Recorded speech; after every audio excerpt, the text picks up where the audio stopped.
I've been a police officer in the little town of Crescent Falls for 5 years now.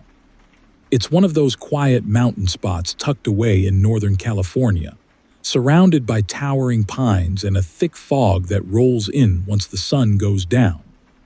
The population is barely over 2,000, and on most nights, we're lucky if we get a single call about a runaway dog or a neighbor complaining about a broken porch light.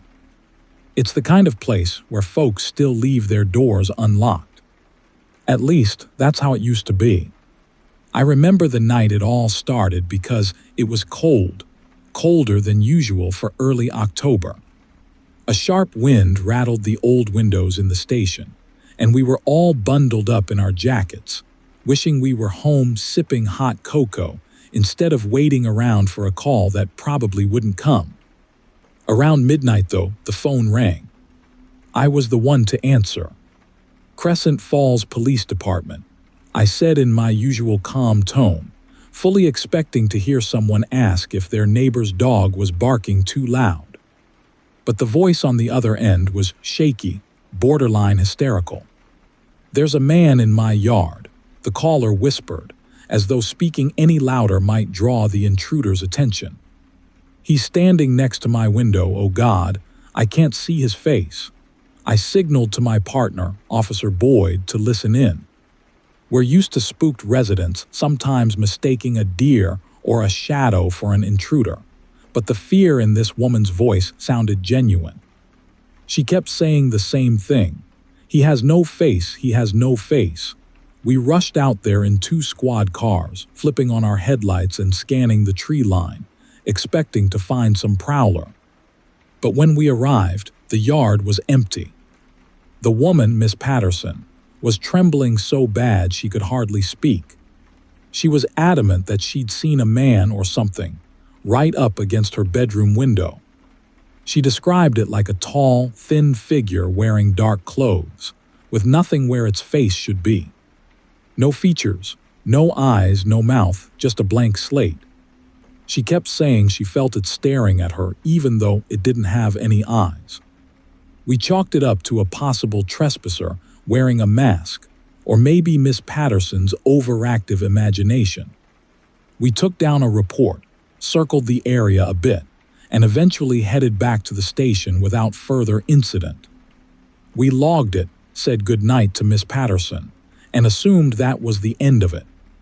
But it wasn't. Over the next week, we got more calls.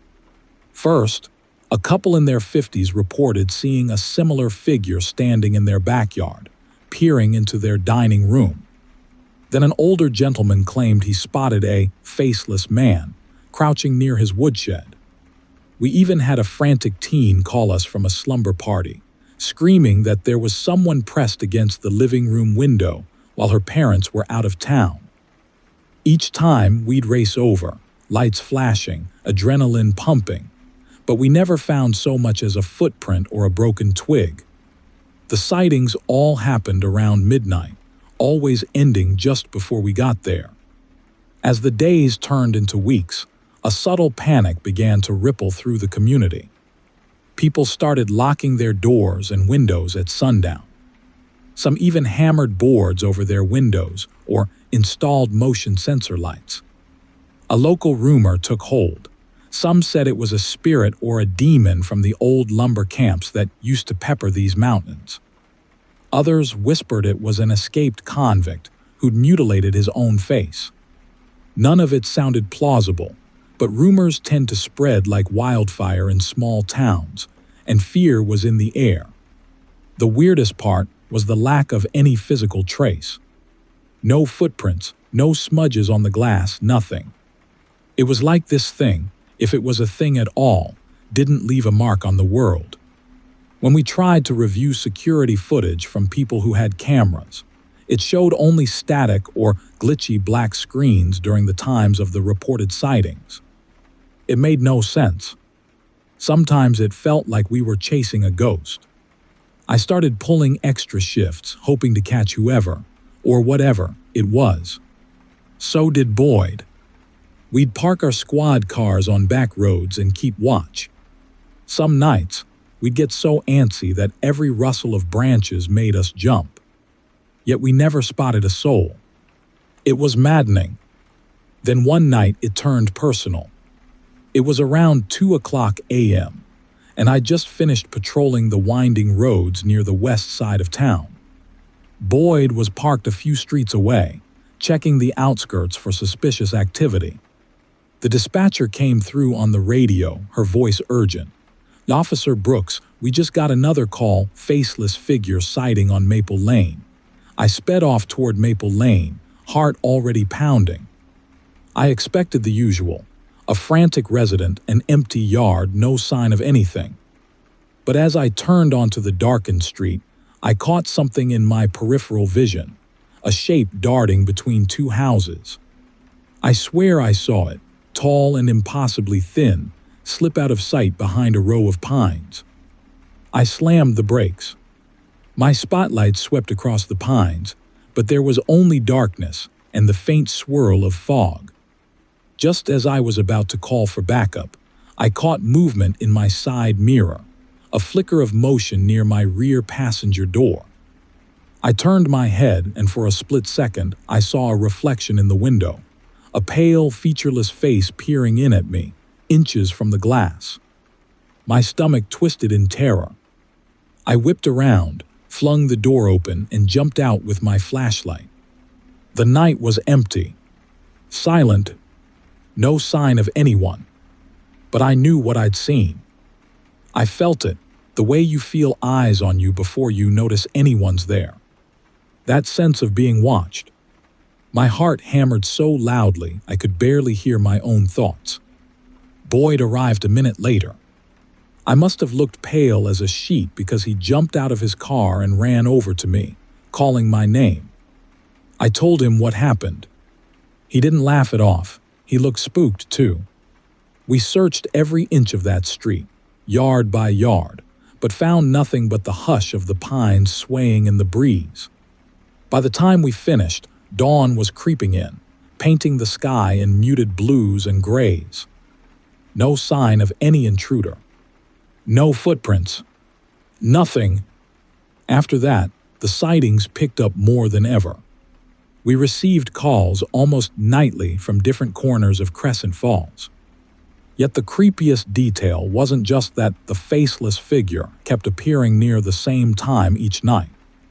It was that people started reporting seeing it in reflections rather than in the flesh, mirrors, windows, even the tinted glass of car doors. They'd look at a window and see the blank face staring back at them from behind their own reflection. The local rumor mill went into overdrive.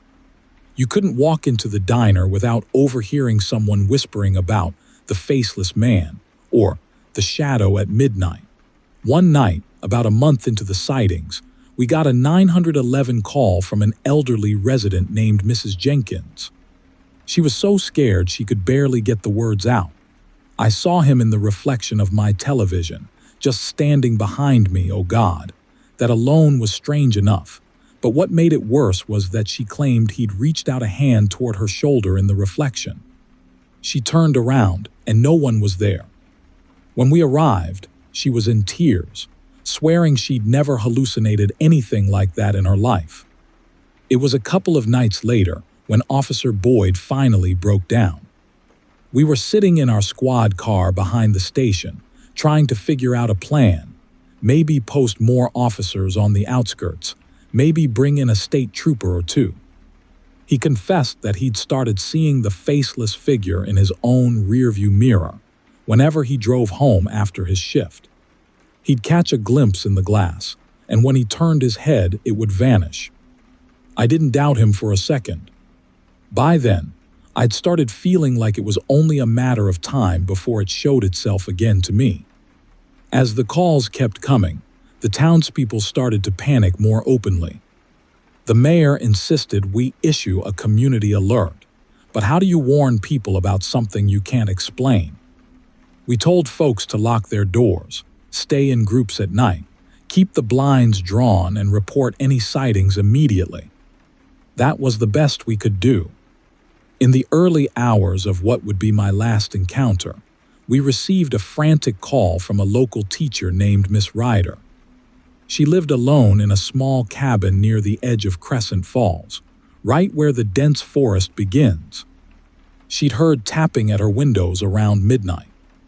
At first, she thought it was a tree branch. But then her motion-activated floodlight came on, illuminating that same tall, dark shape by her window. No features, just a smooth, blank face turned toward her. She swore it lingered there for a full minute before fading into the shadows. I got there first. Boyd was right behind me in another squad car. We parked beneath a tall pine, every instinct on high alert. The cabin's porch light was on, casting long, trembling shadows across the yard. I knocked on the door, identifying myself as the police. Miss Ryder opened up. She was pale, clutching her phone in one hand, a flashlight in the other. She ushered us inside, and we followed her through the living room to the window where she'd last seen the figure. Outside, a layer of mist clung to the ground. My flashlight beam cut through the fog, revealing the thick line of pines at the property's edge. The yard was deathly quiet, and I couldn't see anything unusual. But then, Miss Ryder let out a soft gasp. She was staring at the TV in the corner of her living room. The screen was off, reflecting the room like a dark mirror. In that black reflection, something flickered, a shape tall and unmoving behind the three of us. My blood turned to ice. I spun around so fast I nearly fell, shining my flashlight on every corner of the room. Nothing, but in the reflection of that blank TV screen, I could still see it, the faint outline of that faceless head peeking around the hallway door. I stepped forward, determined to confront whatever it was. My flashlight illuminated the hallway. No one, just silence. Then Miss Ryder screamed. I whipped around to see the reflection in the screen again, and sure enough, the shape had moved. It was now right behind me in that reflection. I spun around, swinging my light in a wild arc, and there was nothing. No footprints, no disturbance in the air, no open window. The figure was gone. But in its place, a nauseating sense of dread seeped into the air. My heart hammered against my ribcage, and I could hear Boyd breathing heavily beside me. Miss Ryder looked like she was on the brink of fainting. We checked the entire cabin, every closet, every door. We even walked around the perimeter outside, scanning with our flashlights until dawn crept over the horizon. We never found a trace of the thing. The calls began to dwindle after that, as though the presence had grown bored or found something else to torment. Nobody knows for sure what happened, or what that faceless figure really was. Some people think it was an omen, some sort of restless spirit tied to the land. Others say it was a prowler with a mask, who somehow never left a trail. But Boyd and I, we know better. We saw how it appeared in reflections, how it seemed to slip in and out of sight like smoke. I don't think it was human at all. Story 2. I'm Deputy Samuel. I've been with the San Bernardino County Sheriff's Department for about 7 years, mostly responding to calls that never make the news, domestic disputes, bar fights, noise complaints. You name it, I've probably seen it. But a few months back, I got dispatched to something that still keeps me up at night. Even now, every time I look at the desert stretching on for miles, I remember what happened out near the Mojave. I remember it. It started quietly enough. We got several calls over a 2-week period from ranchers living on the outskirts of the desert.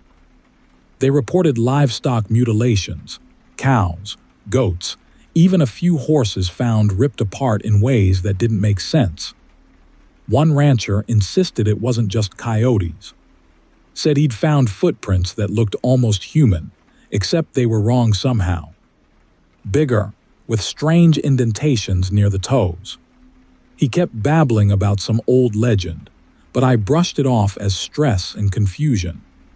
People out here can get jumpy, especially when money is on the line and they lose valuable livestock. I was paired with Deputy Alicia Morrow and Deputy Jonas Kim for the investigation.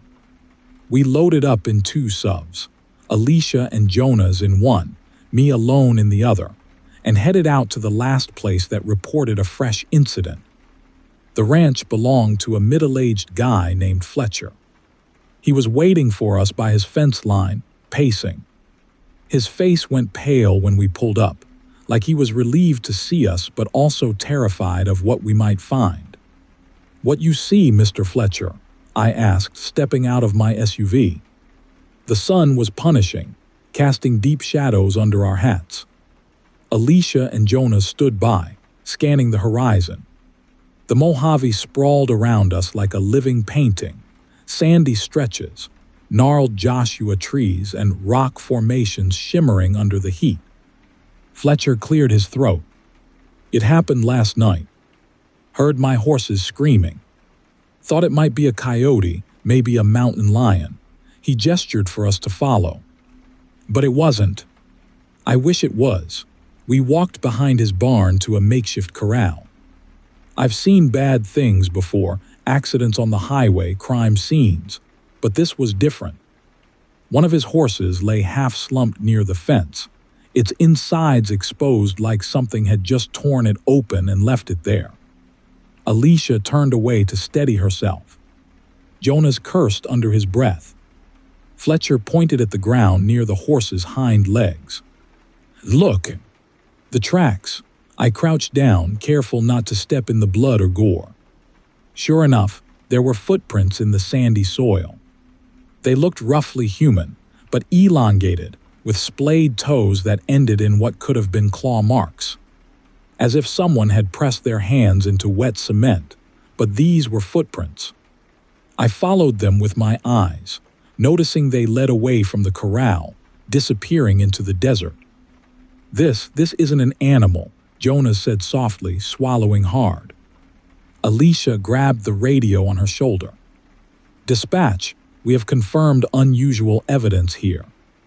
"Over." We stuck around for a couple of hours, collecting statements, taking pictures, roping off the area. The department's official line was to consider the possibility of a large predator or a sick individual with a twisted motive. But none of us said the word human, not after seeing those prints. And none of us said animal either. Deep down, we knew we were dealing with something else. Over the next few days, the calls intensified.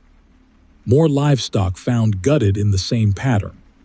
The footprints appeared again at multiple scenes, always wandering off into the desert. Then came the reports of voices. People claimed they heard the voices of lost family members late at night, calling out from the darkness.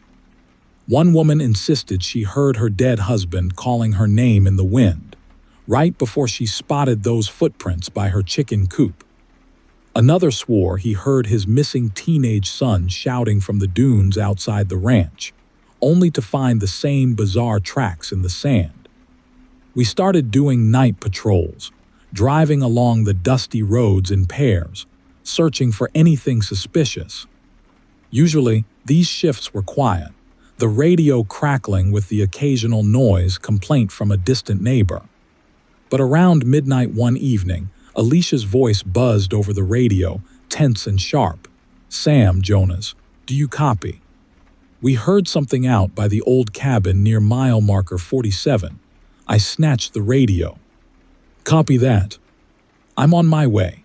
Jonas and I roared down the 2-lane road, dust swirling behind us. The cabin in question was little more than a shack used by hikers or the occasional drifter. When we arrived, Alicia was already outside, shining her flashlight toward the desert. Her face looked ghostly in the harsh beam. "Thought I heard a scream," she murmured, eyes darting around. "Like a woman." I yelled for them to come out, announced myself. Nothing. Jonas and I fanned out, scanning the ground. We found fresh footprints, the same warped, humanish ones leading away from the cabin and out toward a rocky plateau. We decided to follow them, at least for a bit. The Mojave by night is a whole different beast, quiet, vast, the stars overhead offering a faint glow but nowhere near enough to see by. Every step felt like we were intruding on territory that didn't belong to us. We pressed on until we heard it. A voice, faint and trembling, echoing through the night air. "Help me, please, I'm hurt." My blood turned cold. Alicia and Jonas both whipped around, shining their flashlights in all directions. "Hello," Alicia called. "Where are you?" For a moment there was silence. Then the voice returned, clearer this time. "Alicia, help me, it's Dad." We froze. Alicia's face went white. Her father had died 3 months ago. I'd been at the funeral. Jonas shot me a look of pure confusion, and we both looked at Alicia, who just stared into the darkness, her flashlight shaking in her hand. "Hello," she called out, voice unsteady. "Who's there?" That's when we saw movement up ahead, a silhouette gliding between the rocks. We chased after it, guns drawn, flashlights bouncing. The figure was tall, spindly, moving in a way that didn't seem right. Long strides, a slight hunch, almost like it was trotting on all fours and then standing upright again. We tried to keep up, but it melted into the shadows like it belonged there. After a few minutes of searching, we realized we'd lost it. The desert swallowed it whole. We regrouped at the cabin, none of us saying a word for a moment. Alicia's breathing was shaky. Jonas was sweating despite the cool desert night. That voice, Alicia finally whispered. It sounded exactly like him. I didn't know what to say. The rational part of me wanted to explain it away. Maybe we misheard the wind, or some lunatic had been studying her father's voice from an old recording. But deep down, I felt a raw fear gnawing at me. Something out there knew exactly how to reach us. A few days later, the department got another call, this one from a rancher named Morales, who claimed to have seen something skulking around his property at dusk. He said it looked half human, half coyote, standing on 2 legs and wearing tatters of clothing that didn't fit its shape. By this point, local rumors had reached a fever pitch. People started whispering about the skinwalker, an entity from Native American legend that could shift shapes and mimic voices to lure its victims. I wasn't sure I believed it, but we were out of logical explanations. Jonas, Alicia, and I were sent to Morales's ranch to investigate. We arrived just before sunset, hoping to get some daylight on the situation. Morales led us out back, where we found more footprints. They circled a pen full of terrified goats. The goats huddled in a corner, bleating softly, as if they sensed a predator nearby. "Sometimes it cries like a baby," Morales said, voice trembling. "Sometimes it calls out my name in my mother's voice." My mother's been dead 10 years. Alicia swallowed hard. "We'll set up a perimeter tonight. Stay indoors, Morales. Keep your doors locked." The plan was for Jonas and me to stake out near the barn while Alicia covered the front of the property. We set up in the darkness, rifles ready, flashlights off to keep our position hidden.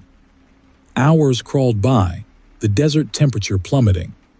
My eyes strained against the blackness. The only sounds were the goats and the occasional gust of wind.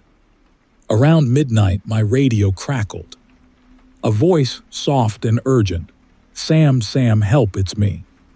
Eva, my blood froze. Eva is my wife's name. She was at home over 50 miles away, safe in our little house near the edge of town. My throat went dry and I stared at Jonas. He was close enough to hear the voice spilling from my radio. His eyes were wide as he shook his head. This couldn't be real.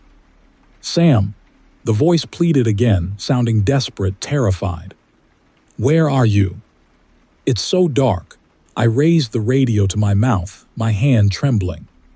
Eva, I managed to choke out. What's going on? Are you okay? No response. Just static and a faint, almost inaudible sobbing. Then there was this click, like the line had gone dead. I looked at Jonas, panic hammering in my chest. What the hell? He didn't get a chance to answer. We heard a shriek from the goats, a frantic bleating. We bolted out of our hiding spot, running toward the pen. The goats were scattering, banging into the fence, their eyes wild with fear. There was something among them, long-limbed, crouched low, a shape that turned its head toward us when our flashlights lit it up. My mind still struggles to process what I saw. Its face was elongated, the skin stretched too tight. The eyes glowed a dull yellow in the beam of the flashlight, and its mouth hung open in a snarl. It stood up on two legs, raising its arms like it was deciding whether to fight or flee. Jonas shouted, "Freeze!" Hands up, a ridiculous command, but we're trained to say something. Instead of running, it made a sound, a garbled voice that shifted from one pitch to another. Then it spoke almost like a parrot, using Jonas's own voice, "Freeze." Hands up, my stomach lurched.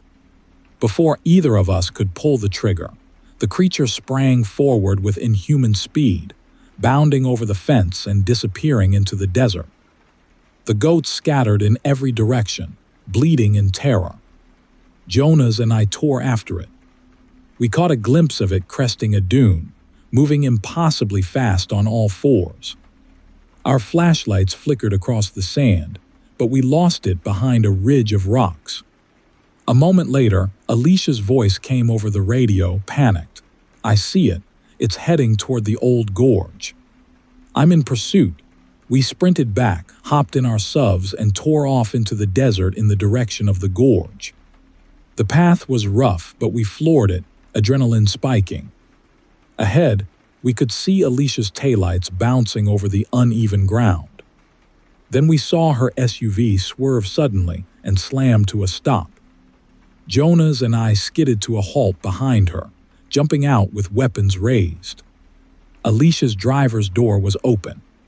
She was nowhere in sight. My heart hammered as Jonas and I split up, shining our flashlights, calling her name. There were footprints in the dust, hers and those twisted, elongated ones, heading deeper into the gorge. We followed them, hearts pounding, yelling for Alicia. No response. The gorge walls loomed on either side, narrowing as we went. Finally, we heard a voice up ahead. "Jonas, Sam, help me." "I'm hurt." It was Alicia. We charged forward, rounding a bend in the gorge. There, in a patch of moonlight, we saw Alicia lying on the ground, one arm bent at a sickening angle. Jonas rushed toward her, but I grabbed him by the shoulder. Something wasn't right. She looked off. Her face wasn't quite Alicia's. The angles were sharper, the eyes too big and reflective. Jonas froze. Slowly, Alicia got to her feet, that arm still bent weirdly behind her back, and tilted her head at us. Then she opened her mouth and repeated the same line in Alicia's voice. "Jonas, Sam, help me." "I'm hurt." The exact same tone, like a recording on loop. My blood turned to ice. Jonas let out a strangled gasp. We raised our guns, but in that moment, the thing erupted into a blur of movement, bounding toward the side of the gorge and scrambling up the rocky wall. We fired off shots, but it vanished into the dark. An echoing laughter, like half coyote yips and half human giggles, rang out overhead. That's when the real Alicia's voice crackled over the radio, weak but alive. "Guys, where are you?" Relief slammed into me. "Alicia, we saw something." "Are you okay?" "I'm okay," she managed. "I fell. Sprained my ankle. I'm at the base of the gorge near a big boulder." "Don't shoot me, okay?" Jonas and I rushed in the direction of her voice, eventually finding her propped against a rock, wincing in pain. Her ankle was swollen, but otherwise she was herself. No twisted limbs or too big eyes. We carried her back to our subs, never shaking that feeling of being watched. The desert felt malevolent, like it was alive, quietly laughing at our futile search. We reported everything to the sheriff. Officially, it got buried under unexplained incidents, and we were told to keep details scarce. You can't exactly radio the state capital saying you encountered a shape-shifting monster in the Mojave that mimics human voices. It's the kind of thing that ends with you losing your badge or your sanity. But the livestock mutilation stopped after that night. Maybe we scared it off, or maybe it just got bored. People still whisper about it, though. Some say it moved on to another stretch of desert, luring unsuspecting travelers. Others claim it's still out there, waiting for an unsuspecting voice to mimic. And sometimes, when I'm driving those endless desert roads, the radio crackles with a burst of static, and I hear something that sounds like my wife calling me. But it's not her. It's never her. Story 3. My name is Officer David, and I've been with the LAPD for 6 years. I've seen my share of strange cases, things I couldn't fully explain, but nothing comes close to what happened that night in Hollywood. It started with a routine call, or at least that's what we thought. Dispatch had received multiple reports of strange noises and flashing lights at an old, abandoned film studio off Sunset Boulevard. The place had been shuttered for decades, left to rot while the rest of the city moved on. Locals called it Stage 6, though its official name was lost to time. My partner, Officer Joanne Carter, and I were assigned to check it out. Joanne was the kind of cop who could handle anything, a veteran with nerves of steel. Me, I had a knack for overthinking, but she kept me grounded. When we pulled up to the gates, I felt a chill run down my spine. The studio lot was enormous, a maze of crumbling sound stages, rusting equipment, and shattered glass. It looked like the set of a horror movie, and I couldn't shake the feeling that we were being watched. Joanne cut the engine and sighed. "You getting a weird vibe from this place?" she asked. I nodded, scanning the darkened lot with my flashlight. "Creepy as hell," I admitted. "Let's just get this over with." The gate creaked as we pushed it open, the sound echoing into the empty night. Our radios crackled faintly, but otherwise it was dead silent. We started toward the largest sound stage, Stage 6, following a faint flicker of light we'd seen through the broken windows. The air felt heavy, almost electric, and I swear the shadows seemed to shift as we moved. Inside, the stage was enormous, vaulted ceilings and crumbling sets from forgotten films. Props were scattered everywhere, dusty furniture, broken cameras, and mannequins missing their heads. The light we'd seen was coming from an old projector at the far end of the stage. It was running, casting flickering images onto a tattered screen. Joanne glanced at me, her hand resting on her holstered weapon. "You seeing this?" she whispered. I nodded, my throat dry. The film on the projector was black and white, a silent reel that showed a glamorous actress in a sequined gown performing a dramatic monologue. But something was off. Her eyes were wide with terror, and her mouth moved in silent screams. As we watched, the scene shifted. A chandelier fell from above, crushing her in a shower of glass and sparks. The screen went dark. Before we could react, a voice echoed through the stage, soft and breathy, like someone whispering directly into our ears. "Help me, please." Joanne turned toward the sound, her flashlight cutting through the darkness. "Is someone there?" she called out. No response. Just the sound of faint footsteps, too light to be human, circling us. My stomach twisted as the shadows seemed to thicken, forming shapes that flickered in and out of sight. That's when the first ghost appeared.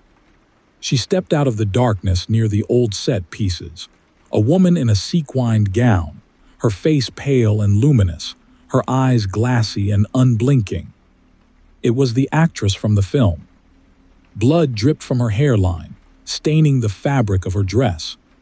She opened her mouth, and instead of words, a horrifying scream filled the air, echoing in every corner of the stage. Joanne raised her weapon instinctively. "Ma'am, stay where you are," but the figure didn't listen. Instead, she moved toward us, her movements jerky and unnatural, like a marionette on invisible strings. I grabbed Joanne's arm. "We need to go now." We backed toward the door, but it slammed shut with a deafening crash. The actress was joined by others, more figures emerging from the shadows, each one dressed in costumes from different eras of film. There was a man in a tattered soldier's uniform, his body riddled with bullet holes. A child in a clown costume, her head tilted at an unnatural angle. And an old director still clutching a megaphone, his throat slit from ear to ear. They surrounded us, their faces twisted in silent agony. Joanne fired her weapon, the sound deafening in the enclosed space. The bullet passed through the actress like she wasn't even there, embedding itself in the wall behind her. The ghosts didn't flinch. Instead, they began to reenact their deaths, playing out their gruesome fates as if we weren't even there. The actress collapsed to her knees, clutching her head as invisible glass rained down on her. The soldier jerked violently, his body convulsing as phantom bullets tore through him. The child let out a high-pitched giggle and crumpled to the ground, her neck snapping with a sickening crack. "David!" Joanne's shout snapped me out of my trance. She was pulling at the door, trying to force it open. "Help me!" I rushed to her side, but the door wouldn't budge. The air grew colder, and the whispers grew louder, overlapping into an unbearable cacophony. "You shouldn't have come here," a voice hissed, low and guttural. I turned to see the director, his megaphone raised. He pointed it at us, and the sound that came out wasn't human. It was a deafening roar, like the combined screams of every soul trapped in that cursed place. The force of it knocked us off our feet. Joanne hit the ground hard, her flashlight skidding across the floor. I scrambled to my knees, grabbing her arm. "We have to move," I shouted, my voice barely audible over the noise. We ran deeper into the stage, dodging collapsing props and swinging lights. The ghosts followed, their distorted faces flickering in and out of existence. I could feel their cold breath on my neck, their whispers clawing at the edges of my sanity. We burst through a side door into a narrow hallway, the walls lined with dusty film reels and faded posters. The sound of footsteps echoed behind us, faster, heavier. Joanne turned and fired another shot, but it did nothing to slow them down. "This way," I shouted, spotting a staircase that led up to the catwalks above the stage. We climbed, the metal steps groaning under our weight. When we reached the top, we found ourselves on a rickety platform overlooking the entire stage. The ghosts were below us now, their hollow eyes glowing in the darkness. Joanne leaned against the railing, trying to catch her breath. "What the hell are we supposed to do?" she gasped. I didn't have an answer. All I knew was that we couldn't stay there. The catwalk creaked ominously, and I realized too late that the ghosts weren't just below us, they were everywhere. One of them, the soldier, materialized out of the shadows, his bloodied face inches from mine. He lunged and I ducked, causing him to miss and stumble into Joanne. She screamed as his icy hands gripped her arm, pulling her toward the edge of the platform. "Joanne!" I grabbed her other arm, pulling with all my strength. The soldier's face twisted into a snarl as he tried to drag her down. In a desperate move, I swung my flashlight, smashing it against his head.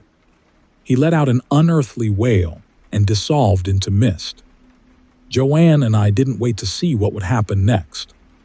We ran across the catwalk, leaping onto a rope that hung from the ceiling. It wasn't exactly heroic. We both crashed into the ground below, bruised and winded but alive. The ghosts were closing in, their faces twisted with rage. That's when I spotted the projector, the thing that had started it all. I grabbed a nearby metal pipe and swung it with everything I had, shattering the projector into pieces. The film reel unraveled, spilling across the floor like a snake. The ghosts froze, their forms flickering like dying flames. Then, one by one, they vanished. The silence that followed was deafening. Joanne and I staggered out of the stage, bruised and terrified but alive. As we reached the parking lot, the sun was starting to rise, casting the studio in an eerie glow. We didn't speak as we climbed into the squad car and drove away. Later, I learned that Stage 6 had a dark history. Actors and crew members who died during cursed productions, accidents that didn't seem accidental. The studio had been abandoned after too many tragedies, left to decay along with the spirits trapped inside. Joanne and I never went back, and we never talked about what happened that night. But every now and then, I catch a flicker of light in the corner of my eye, or hear a faint whisper in an empty room. And I wonder, did we really escape? Or are we still part of their story, waiting for the next scene to begin? Story 4. My name is Officer Chris, and I work with the Kings County Sheriff's Office in the heart of California's agricultural belt. It's not exactly the kind of place you expect to find horror stories, endless rows of crops, quiet little towns, and a sky that stretches forever. But there's a part of me that wishes I'd stayed ignorant, that I'd never been called out to the burning fields. It was a dry September evening when the call came in. A farm near Corcoran had reported another mysterious crop fire, the third one that week. The first 2 had burned out before we arrived, leaving nothing but scorched earth and rumors. Farmers whispered about arsonists, but some of the witnesses said something different. They claimed to have seen people, figures walking through the flames, their bodies engulfed but unharmed. Most of us dismissed it as shock or hysteria, but when you've been a cop long enough, you learn to listen to the things people are afraid to say. I was paired that night with Officer Jenna Price, my partner for the past year. Jenna was sharp, no nonsense, and as grounded as they come. If anyone could keep me from losing my head, it was her. We drove out to the farm just as the sun dipped below the horizon, painting the sky in fiery shades of red and orange.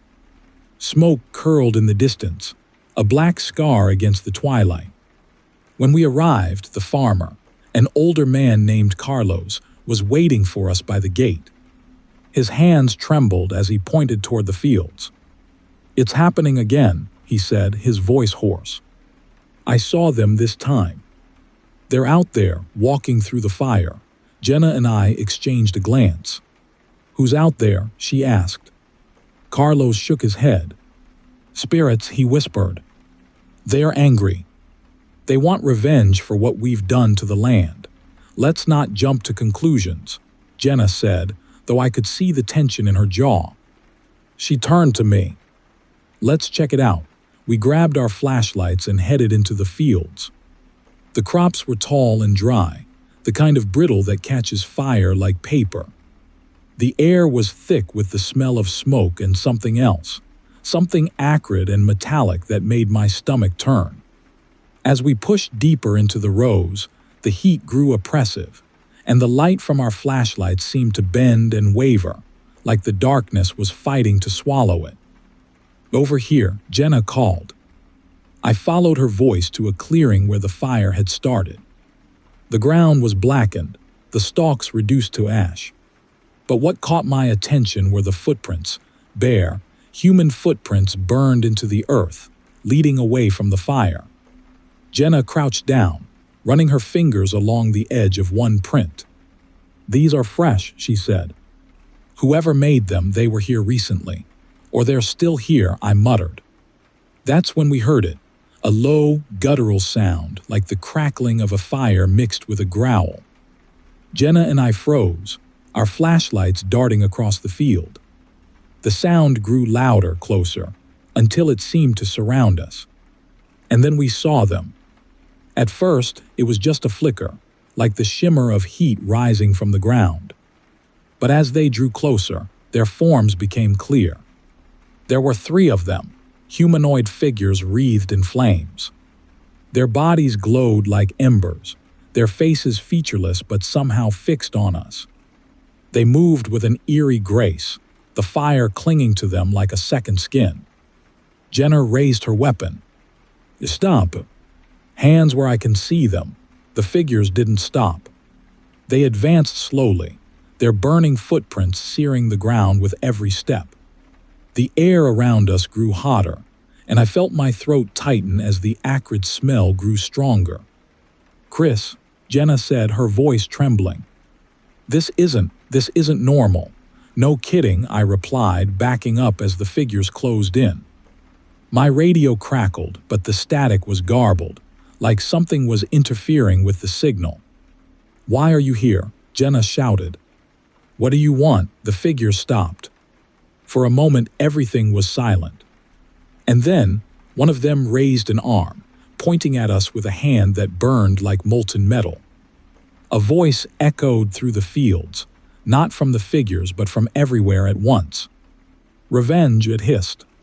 For the land. For the blood spilled here. The flames around them roared to life, spreading across the crops like a wave. Jenna grabbed my arm. Run, she shouted. We bolted through the rows, the fire chasing us like it was alive. The smoke was suffocating, and the heat was unbearable. My lungs burned and my legs felt like lead, but the sound of those footsteps, those crackling, burning footsteps, kept me moving.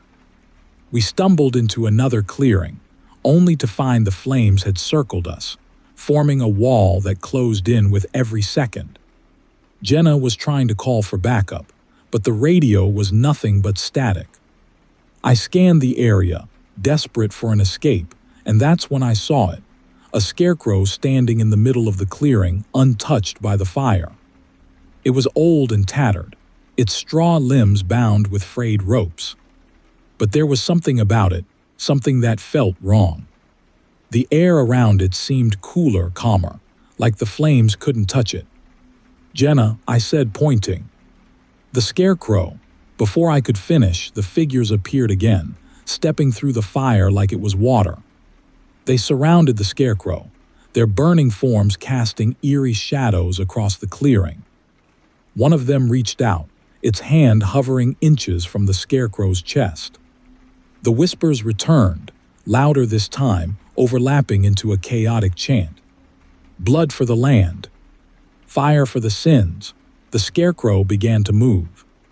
Its head turned slowly, its button eyes fixing on me. My heart stopped as its mouth. A jagged tear in the burlap opened, and a voice like grinding stone spoke. Leave this place, it growled. Or join them. Jenna grabbed my arm. We're leaving, she shouted. But the flames blocked every path except one, a narrow gap between the rows, leading deeper into the fields. We don't have a choice, I said, pulling her toward the gap. We ran, the scarecrow's voice echoing behind us. The rows seemed endless, the fire closing in on either side. I could feel the heat on my back, hear the whispers clawing at my mind. Just when I thought we couldn't go any farther, we burst out of the fields and onto a dirt road. The fire stopped abruptly at the edge of the crops, as if an invisible barrier held it back. We collapsed to the ground, gasping for air. In the distance, I could see Carlos standing by his truck, his face pale. He didn't say a word as we staggered toward him. Jenna and I reported everything, the figures, the scarecrow, the voices, but it didn't matter. By the time investigators arrived, the fire had burned itself out, leaving nothing but ash. There were no footprints, no evidence of what we'd seen. Carlos refused to talk, and the other farmers denied knowing anything. But I'll never forget the scarecrow's warning. Sometimes, late at night, I still hear those whispers, faint and distant, like the fields are calling me back.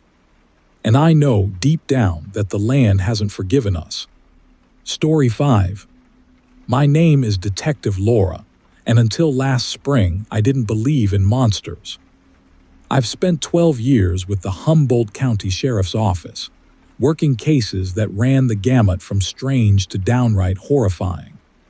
But nothing prepared me for what I encountered in the heart of Redwood National Park. Even now, I can barely bring myself to think about it.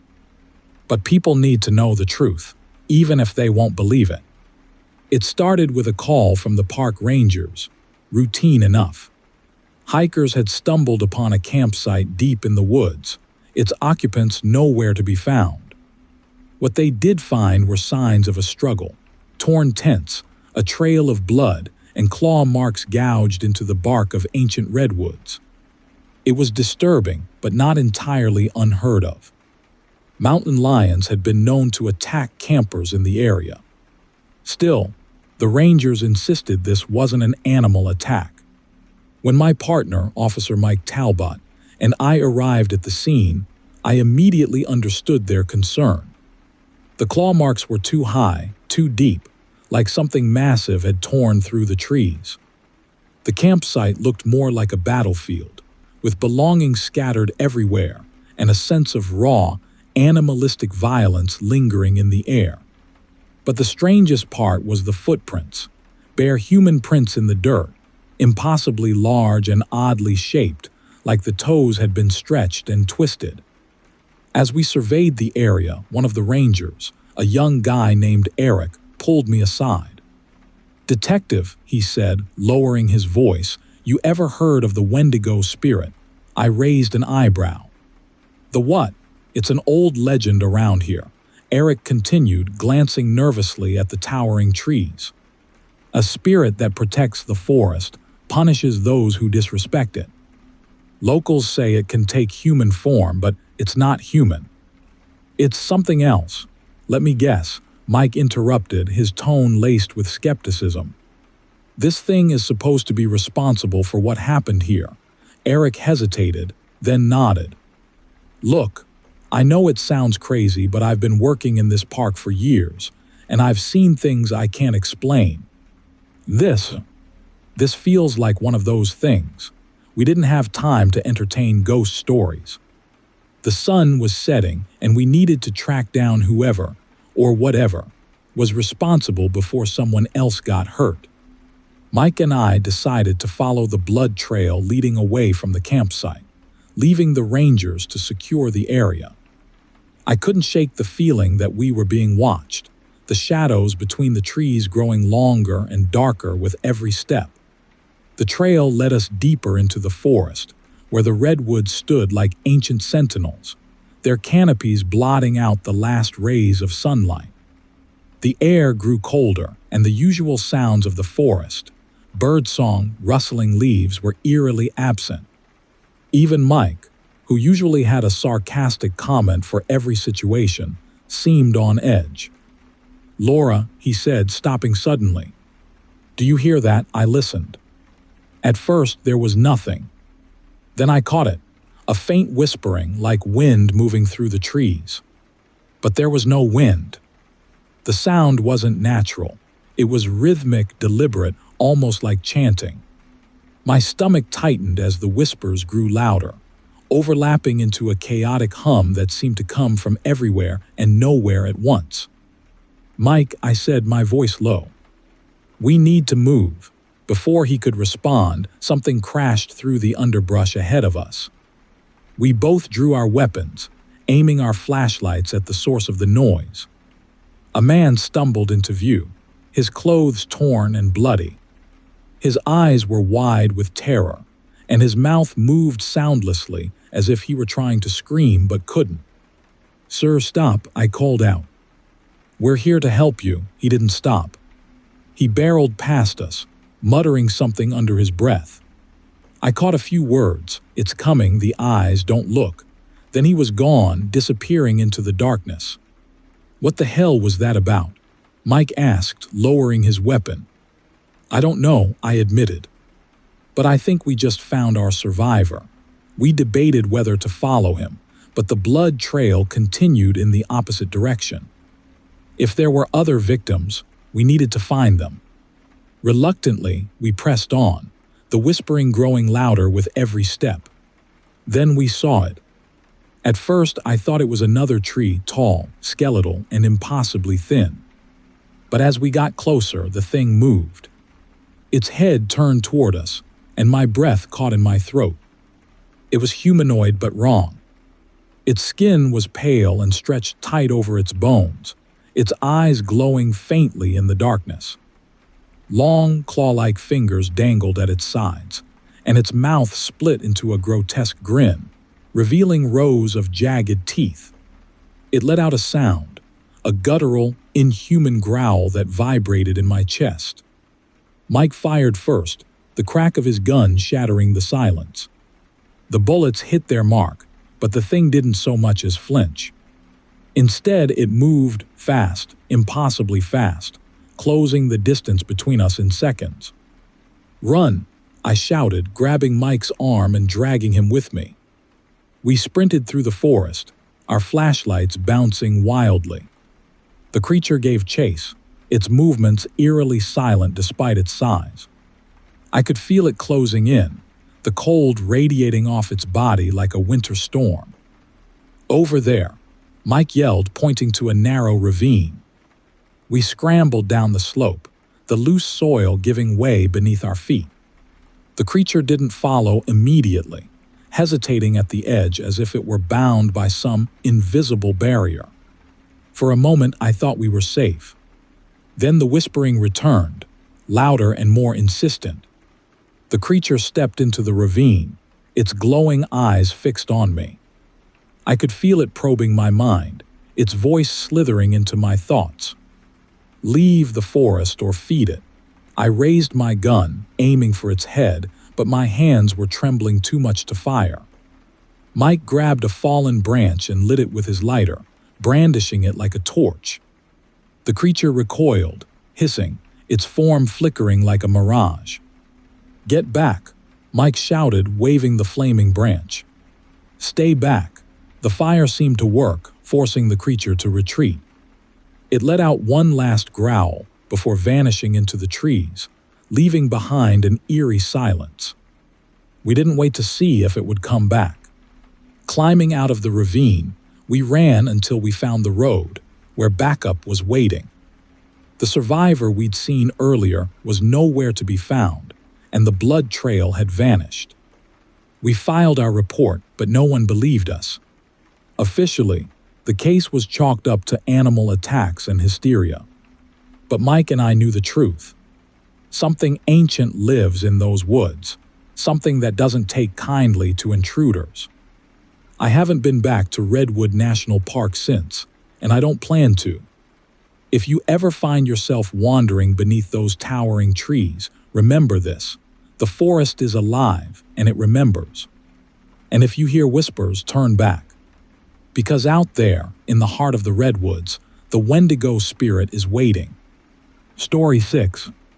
My name is Deputy Adam Miller, and I've worked with the Inyo County Sheriff's Department for nearly a decade.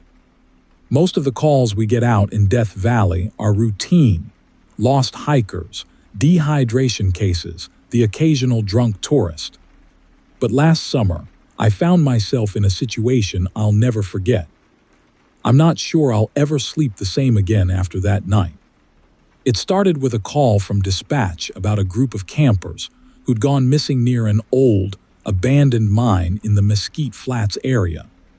Their friends reported they hadn't come back when expected, and their phones went straight to voicemail. Rangers checked the campsite but found no sign of them, just shredded tents, claw marks in the sand, and a few scattered belongings. No blood, no tracks, no bodies. I was partnered with Deputy Carla, who'd been with the department just a year, but had already earned a reputation for keeping her cool in tense situations. We both figured this would be another routine search and rescue mission. People get lost in the desert all the time, and the terrain can mess with your head if you're not prepared. By the time we reached the campsite, the sun was setting, casting long shadows across the dunes. The mine loomed in the distance, its entrance gaping like a mouth waiting to swallow us whole. The air was unnervingly still, and the only sound was the crunch of our boots on the sand. Carla scanned the area with her flashlight. "This place gives me the creeps," she muttered. The campsite was a mess. The tents were shredded, the fabric torn in long, jagged lines as if by claws. A trail of discarded gear led toward the mine: backpacks, flashlights, a torn jacket. It looked like the campers had fled in a hurry. Carla crouched down beside one of the claw marks in the sand. "These aren't from any animal I've ever seen," she said, her voice tight. I nodded, my stomach churning. The marks were deep, each gouge spaced apart like whatever made them had massive, talon-like fingers. "Let's check the mine," I said, trying to sound more confident than I felt. The mine was cold and silent, the air thick with the smell of damp earth and rusting metal. Our flashlights illuminated rusted tracks, collapsed beams, and the occasional scurrying of small desert creatures. We called out, our voices echoing back at us, but there was no sign of the campers. Just a strange, oppressive feeling, like the walls were closing in.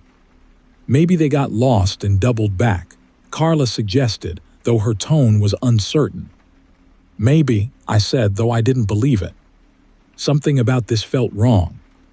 By the time we emerged from the mine, the sun had dipped below the horizon, and the desert was bathed in the eerie glow of moonlight. We set up a perimeter around the campsite and decided to stake it out for the night. If whatever had scared those campers off came back, we'd be ready for it. The hours crawled by, the desert cold biting through our uniforms. Carla sat beside me, her eyes scanning the darkness. "You ever hear those stories about people disappearing out here?" she asked. "Yeah," I said. "Most of them turn up eventually, or there's some logical explanation. Heat stroke, dehydration, bad decisions." Carla shook her head. "Not all of them. My uncle worked search and rescue out here for years. He told me about hikers who vanished without a trace, no tracks, no gear. Said some people think there's something in the desert. Something that hunts." Before I could respond, a sound cut through the silence, a low, guttural growl that sent a chill down my spine.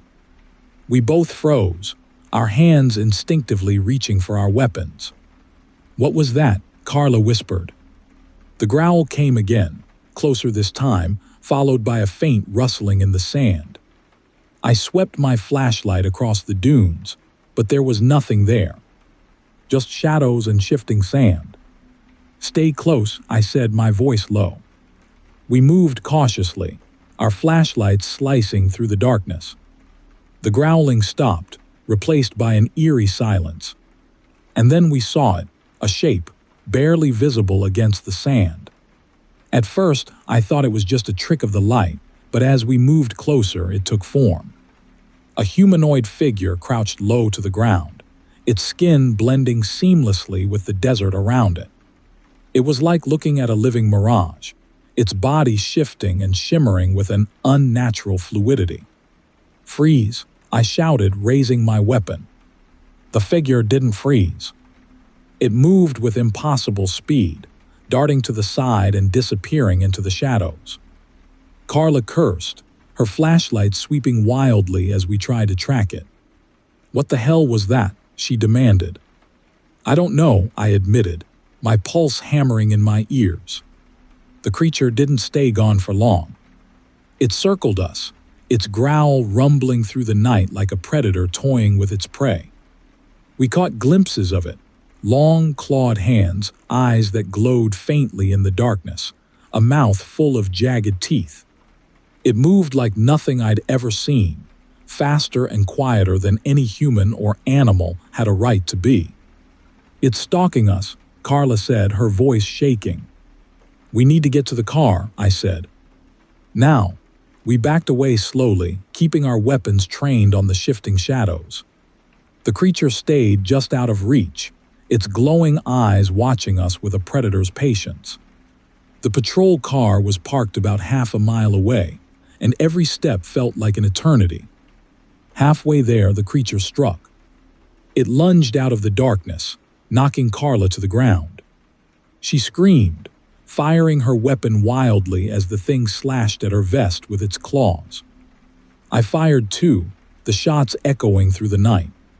The creature let out a deafening screech and retreated, its movements a blur as it vanished into the dunes. I helped Carla to her feet, my heart racing. Her vest was shredded, but the claws hadn't pierced through. "You okay?" I asked. "Yeah," she panted. "Let's move." We ran the rest of the way to the car, the creature's growls following us like a nightmare we couldn't escape. Just as we reached the vehicle, it appeared again, its camouflage flickering in the headlights. It slammed into the car, denting the door and shattering the side mirror. I floored the gas, the tires kicking up sand as we sped away. In the rearview mirror, I saw the creature standing in the middle of the road, its glowing eyes fixed on us. And then, just as suddenly as it had appeared, it was gone. When we got back to the station, we filed our report, but no one believed us. They chalked it up to stress, the heat, an overactive imagination. But Carla and I know what we saw. The mine was sealed off a few days later, the official reason being safety concerns. No one talks about the missing campers anymore, and the claw marks in the sand have long since been covered by the wind. But every now and then, I hear that growl in my dreams. And I know, deep down, that the desert stalker is still out there, waiting for its next prey. Story 7. My name is Deputy Rachel, and I work for the Marin County Sheriff's Office. The call came in just before midnight. A local hiker reported seeing lights flickering in the windows of Hillcrest Asylum. The place had been abandoned for decades, sitting like a scar on the hillside, overgrown with ivy and forgotten by time. I wasn't exactly thrilled to spend my night investigating an old mental institution, but duty called. I'd heard the stories about Hillcrest, of course. Everyone in the area had. The asylum had been shut down in the 1970s after an investigation revealed horrific conditions. Patients kept in isolation for years, experimental surgeries performed without consent, and unmarked graves on the property. The locals whispered that the place was cursed, that the spirits of the asylum's victims lingered, seeking revenge. I didn't believe in ghosts, but as I drove up the winding dirt road, I couldn't shake the feeling that I was heading straight into something I wasn't prepared for. The building came into view, its hulking frame silhouetted against the moonlight. The windows were shattered, and the roof sagged in places, but I could still see the faint flicker of light on the second floor. I parked my cruiser at the bottom of the hill and radioed in my location. Dispatch told me backup was an hour away. Great. Just me and an old asylum full of creaking floorboards and probably a raccoon or two. I grabbed my flashlight and headed inside. The door creaked open with a groan, and I stepped into a lobby frozen in time. Dust covered the cracked tile floor, and the faint smell of mildew hung in the air. A rusted wheelchair sat in one corner, its wheels crooked and unmoving. The walls were lined with old photographs of patients and staff, their faded faces staring at me with hollow eyes. My flashlight beam danced across a sign that read, "Welcome to Hillcrest, where healing begins." "Yeah, right," I muttered under my breath. The reports of light had come from the second floor, so I made my way up the main staircase. Every step creaked loudly, and the sound echoed through the empty halls. As I reached the landing, I noticed something odd. The air felt heavier, colder, like the temperature had dropped by 10 degrees. "Hello," I called out. My voice echoed back to me, unnaturally distorted. I started down the hallway, my flashlight illuminating rows of doorways on either side. Most of the rooms were empty, just peeling wallpaper and broken furniture. But one door stood out. It was slightly ajar, and the light seemed to be coming from inside. Pushing the door open with my foot, I stepped into what looked like an old records room. Filing cabinets lined the walls, their drawers hanging open and spilling papers onto the floor. An ancient projector sat on a desk in the center of the room, its bulb flickering faintly. A reel of film spun lazily, as though someone had just turned it off. I leaned in to inspect the film strip. It was old and brittle, the images barely visible. But what I could make out sent a chill down my spine. Grainy footage of a patient strapped to a gurney, their face contorted in terror as shadowy figures hovered over them. The faint sound of whispers began to fill the room, growing louder and more insistent. I spun around, shining my flashlight into the corners, but there was no one there. The whispers seemed to be coming from everywhere at once, overlapping voices that I couldn't understand but somehow knew were angry. "Who's there?" I demanded, my voice trembling despite myself. The whispers stopped. For a moment, the silence was deafening. Then, a single word rang out clear and sharp: "Leave." I didn't need to be told twice. I backed out of the room, my heart pounding in my chest. As I turned to head back to the stairs, I heard a loud bang from behind me. Whipping around, I saw the door to the records room slam shut, the projector's light blinking out completely. I started to run, but the hallways seemed longer than they had before, stretching endlessly in both directions. My flashlight flickered, the beam growing weaker, and the temperature dropped even further. My breath fogged in front of me as I turned a corner, only to stop dead in my tracks. There, in the middle of the hallway, was a figure. It was a man in a hospital gown, his head tilted unnaturally to one side.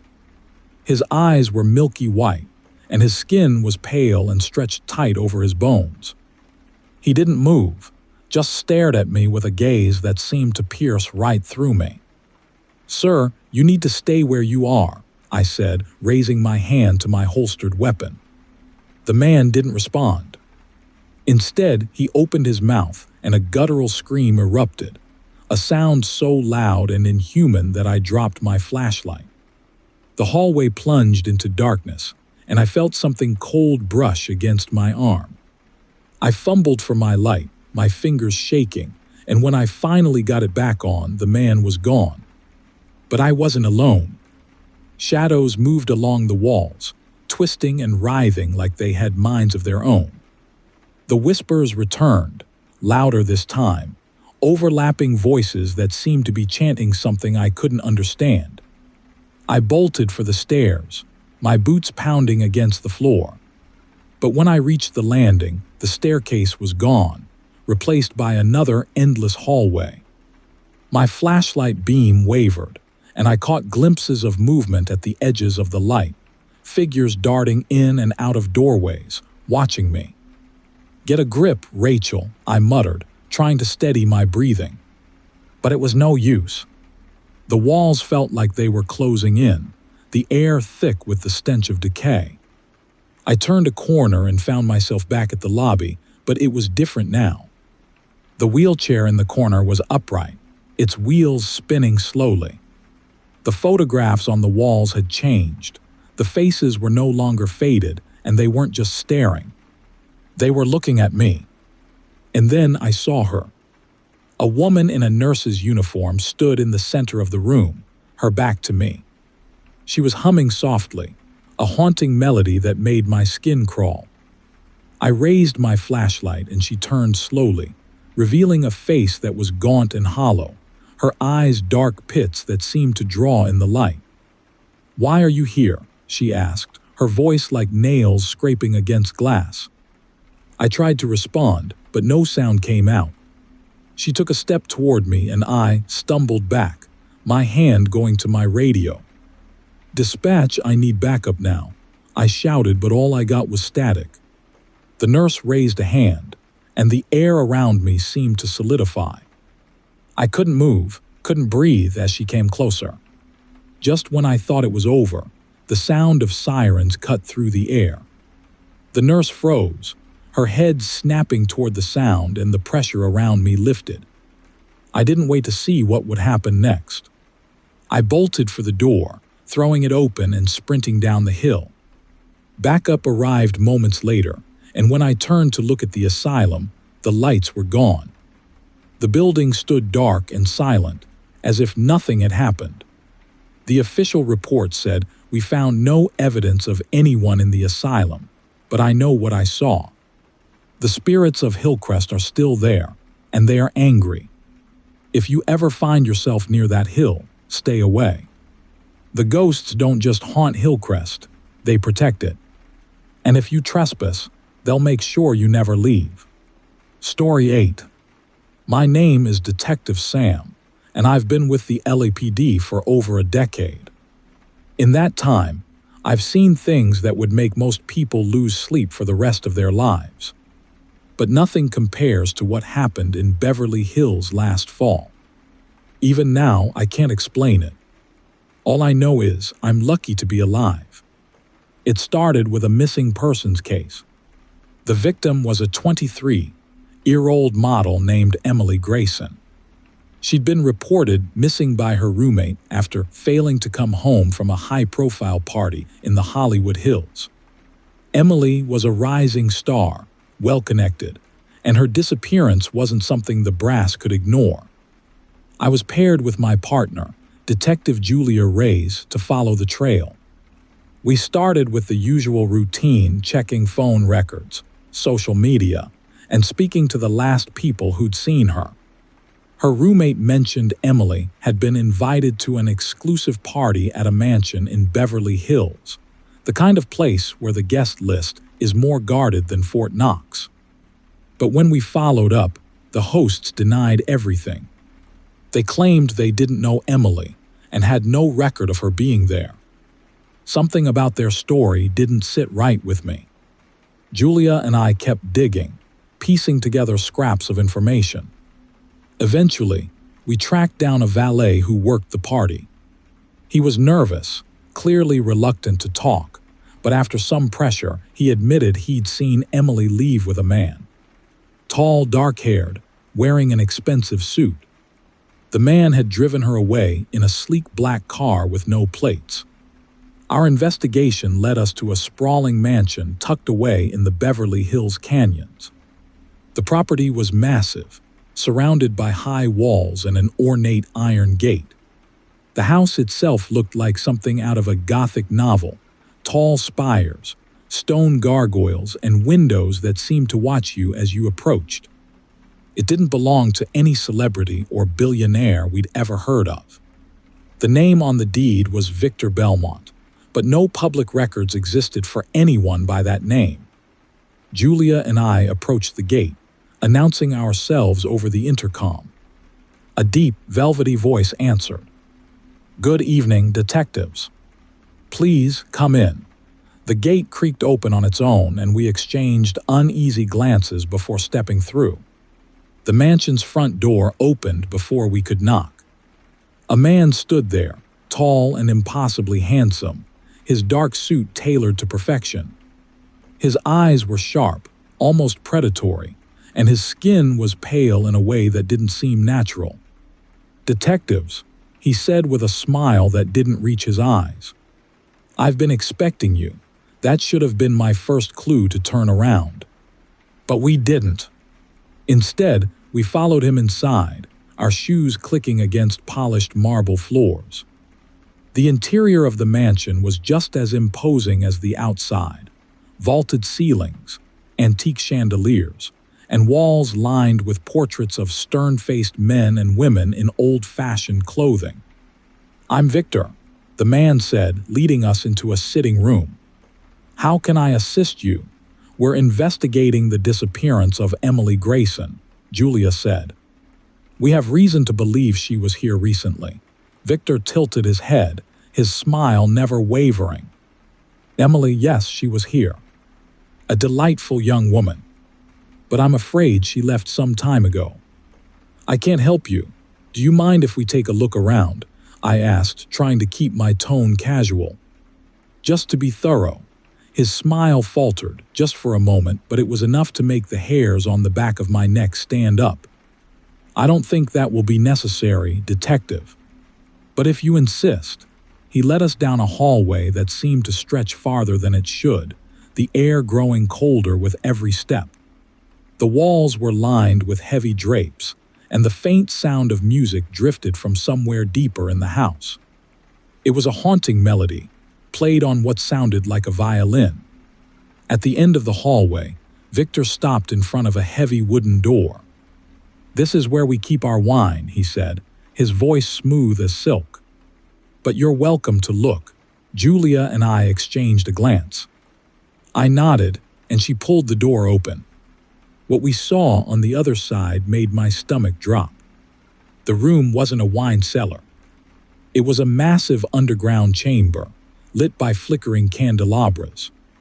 Rows of surgical tables filled the space, each one equipped with bizarre, archaic tools. Glass containers filled with dark red liquid lined the walls, their contents thick and viscous. At the far end of the chamber, a group of people stood around a table, their faces pale and eyes gleaming. Emily was there, lying on the table, unconscious but breathing. Julia drew her weapon. "Step away from her." The group turned to face us, their movements unnaturally smooth. Victor stepped into the room behind us, closing the door with a soft click. "I warned you, detectives," he said, his voice cold now. "You should have stayed away." The others began to move toward us, their mouths curling into feral grins. Their teeth were sharp, too sharp, and their eyes glowed faintly in the dim light. Julia fired a warning shot, but it didn't slow them down. Victor laughed, a low, menacing sound that echoed through the chamber. "You can't kill us with those," he said, his tone almost amused. "But you're welcome to try." One of the figures lunged at me, faster than I could react. Its claws raked across my arm, tearing through my jacket and leaving a searing pain behind. I stumbled back, firing my weapon, but the bullet seemed to pass right through it. Julia grabbed my arm, pulling me toward the far end of the room. "We need to get her and get out of here," she shouted. We reached Emily's table, and Julia shook her awake while I tried to hold off the advancing group. The creatures circled us, their movements predatory and deliberate. Victor watched from the doorway, his expression calm and unreadable. Emily stirred, her eyes fluttering open. She looked at us with a mix of confusion and terror. What's happening?" she whispered. "No time to explain," Julia said, hoisting her up. "Can you walk?" Emily nodded weakly, and we helped her to her feet. The creatures closed in, their growls growing louder. One of them lunged, and I swung a metal tray from the table, catching it across the face. It hissed, retreating momentarily. "This way," Julia shouted, dragging Emily toward a side door. We crashed through it, finding ourselves in another hallway. The sound of footsteps and growls echoed behind us as we ran, the creatures in pursuit. The hallway twisted and turned, a labyrinth of dark stone and flickering candles.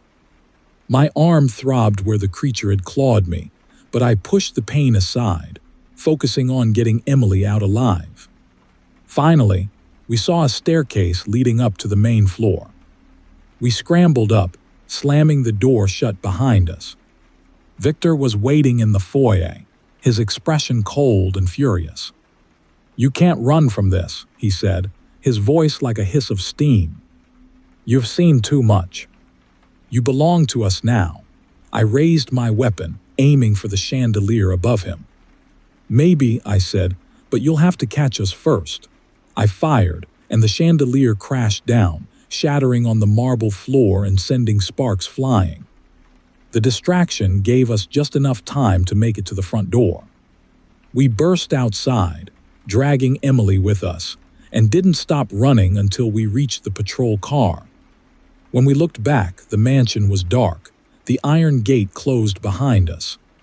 It was as if the place had swallowed itself whole. We filed our report, but no one believed us. Emily disappeared again shortly after, and Victor's name never showed up in any records. The mansion remains, its windows dark and its gates locked. But sometimes when I drive past, I feel eyes watching me, and I hear Victor's voice echoing in my mind. You belong to us now. If you ever find yourself in Beverly Hills and see a mansion that seems out of place, keep driving. Don't stop and don't look back. Some doors are better left unopened. Story 9. My name is Officer Rebecca, and I've served on the Santa Cruz Police Department for the past 10 years.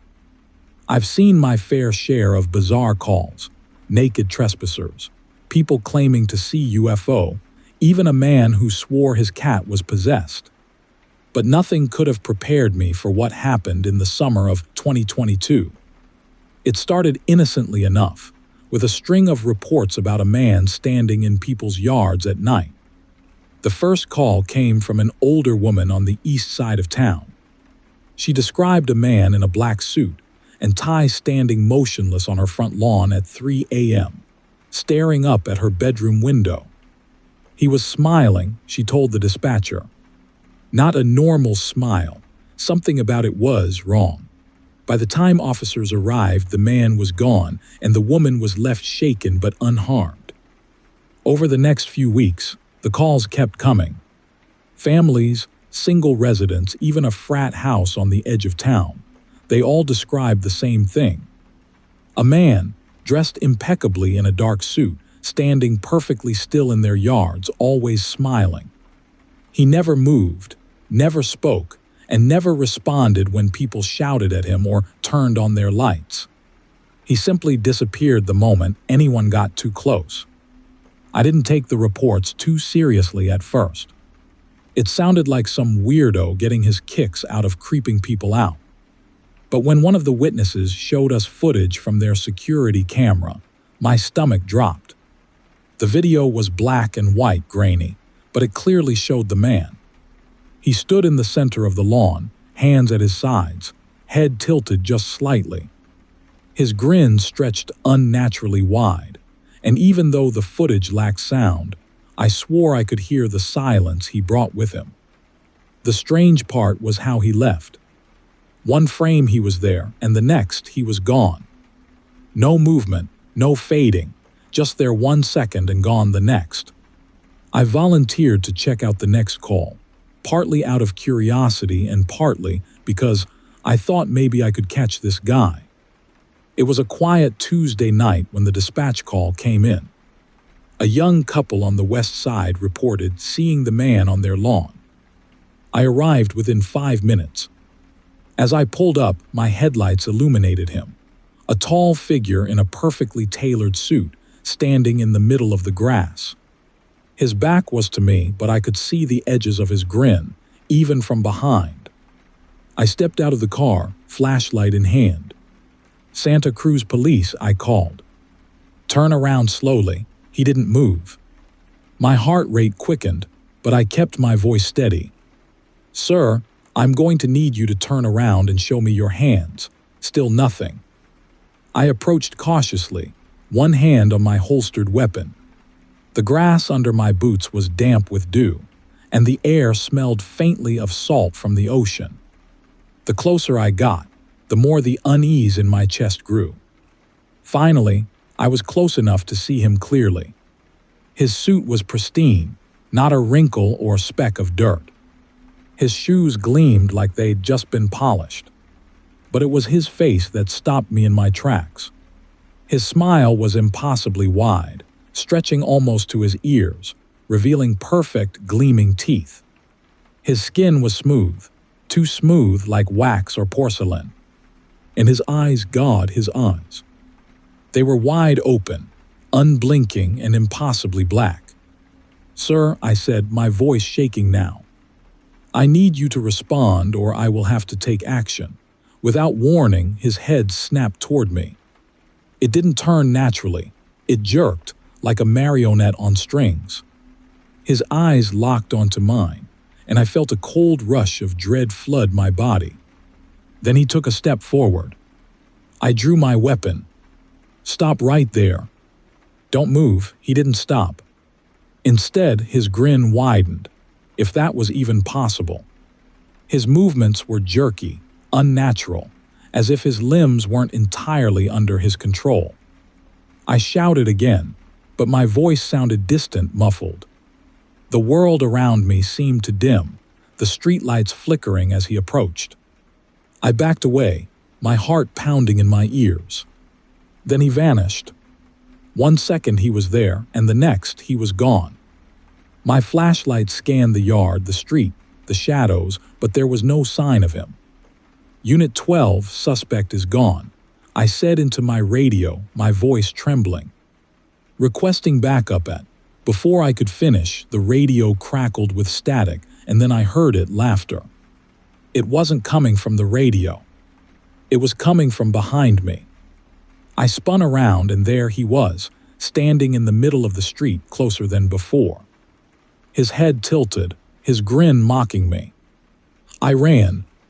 I don't remember how I got back to my car, but when I did, I locked the doors and sped back to the station. My hands were shaking so badly, I could barely grip the wheel. The footage from my body camera confirmed everything. He'd been there, his unnatural smile and all, but the moment I turned to run, the camera showed nothing but an empty street. The next day, Detective Alvarez, my partner, called me into his office. He looked pale, his usual cocky demeanor replaced with something I'd never seen before, fear. "You're not going to believe this," he said, sliding a file across the desk. It contained reports from as far back as the 1950s. Different towns, different states, but the same description. A man in a black suit standing still, smiling. In some cases, he'd been seen entering homes without opening doors, his movements defying logic. In one report from the 1980s, an officer claimed the man had spoken to him, saying only, "You'll smile too soon enough." I felt a chill run down my spine. "Why didn't I know about this?" I asked. "Because no one survives long enough to report it twice," Alvarez said, his voice barely above a whisper. The sightings increased after that. It wasn't just lawns anymore. He was being seen inside homes, captured on security cameras standing at the foot of people's beds, always grinning. The last straw for me came 2 weeks later. A family reported the man entering their home. When we arrived, we found them in the living room, huddled together, pale and shaking. "He walked through the wall," the father whispered. "Right through it." He smiled at us, then walked upstairs. Alvarez and I searched the house, guns drawn. When we reached the master bedroom, we found the words "Keep Smiling" scrawled across the mirror in what looked like blood. We never found him. I filed my resignation the next day. I couldn't take it anymore. The sleepless nights, the whispers, the sense that I was being watched. Even now, I can't escape him. Every night, I double-check my locks, close the curtains, and sleep with the lights on. But it doesn't matter. I still see him in my dreams, standing at the foot of my bed, his grin stretching wider and wider. If you live in Santa Cruz, or anywhere, really, keep an eye on your lawn at night. And if you see a man in a black suit, standing perfectly still, grinning from ear to ear, don't approach him. Don't try to catch him. Just run. Story 10. My name is Officer Danny, and I've been with the California Highway Patrol for over a decade. I've seen some strange things during late-night shifts on the desolate roads of the Central Valley. Cars abandoned in the middle of nowhere, figures vanishing into orchards, things that make you second-guess your sanity. But nothing compares to what happened one humid night last August. It was a slow shift, the kind of night where the silence of the radio makes you feel like the only person alive on those endless stretches of road. I was patrolling Route 152, a lonely strip cutting through farmland and open fields, with nothing but my headlights piercing the thick darkness. Around midnight, as the cicadas droned in the background, I spotted him. The hitchhiker appeared out of nowhere, standing at the side of the road. He was tall, wearing an old-fashioned suit that looked like something out of the 1930s, pressed slacks, a vest, even a pocket watch chain glinting faintly in the moonlight. His head was down, but as I slowed the cruiser, he looked up. That's when I saw his eyes. They were completely black. Not just dark, but pitch black, as if his sockets were empty voids. For a moment, I froze. Every instinct told me to keep driving, but protocol is protocol, and something about him, despite the unease gnawing at my gut, compelled me to stop. I rolled down the window and called out, "Sir, are you okay? Do you need a ride?" He didn't answer at first, just stared at me with that hollow, unsettling gaze. Then, in a low, almost melodic voice, he said, "Accidents happen on this road. Always have. Always will." His words sent a chill down my spine, but I tried to brush it off. "Why don't you hop in? I'll get you somewhere safe." He climbed into the back seat without a word, moving with a strange, deliberate grace. As I started driving, I glanced at him in the rearview mirror. He sat perfectly still, hands folded neatly in his lap, staring straight ahead. His face was pale, his features sharp, and that suit, pristine as if it had never seen a speck of dirt. The black eyes, though. I couldn't stop looking at them, couldn't shake the feeling they were pulling me into some bottomless abyss.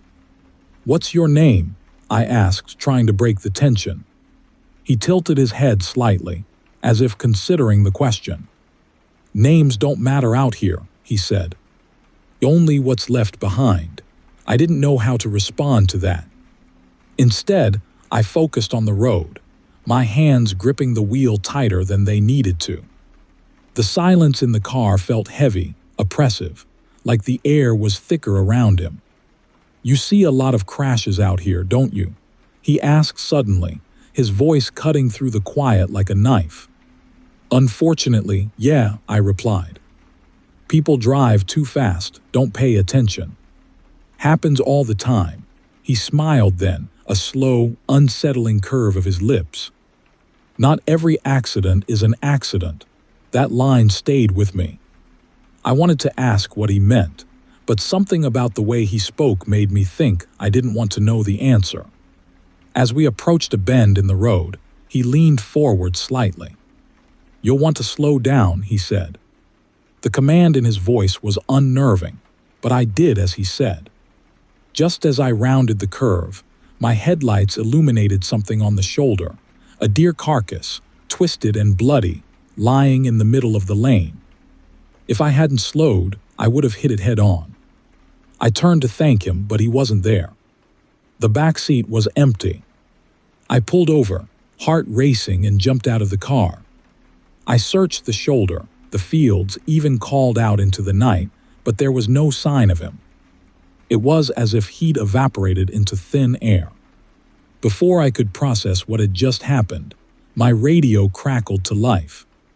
"Unit 4, we've got a report of a multi-vehicle accident on Route 152, near mile marker 32. Possible fatalities. Can you respond?" I was already close, so I hit the lights and sped off, my mind still reeling. When I arrived, the scene was chaos. 2 cars were crumpled together like tin cans, debris scattered across the asphalt. Firefighters worked to free a trapped driver while paramedics tended to another, their movements urgent but grim. Then I saw him.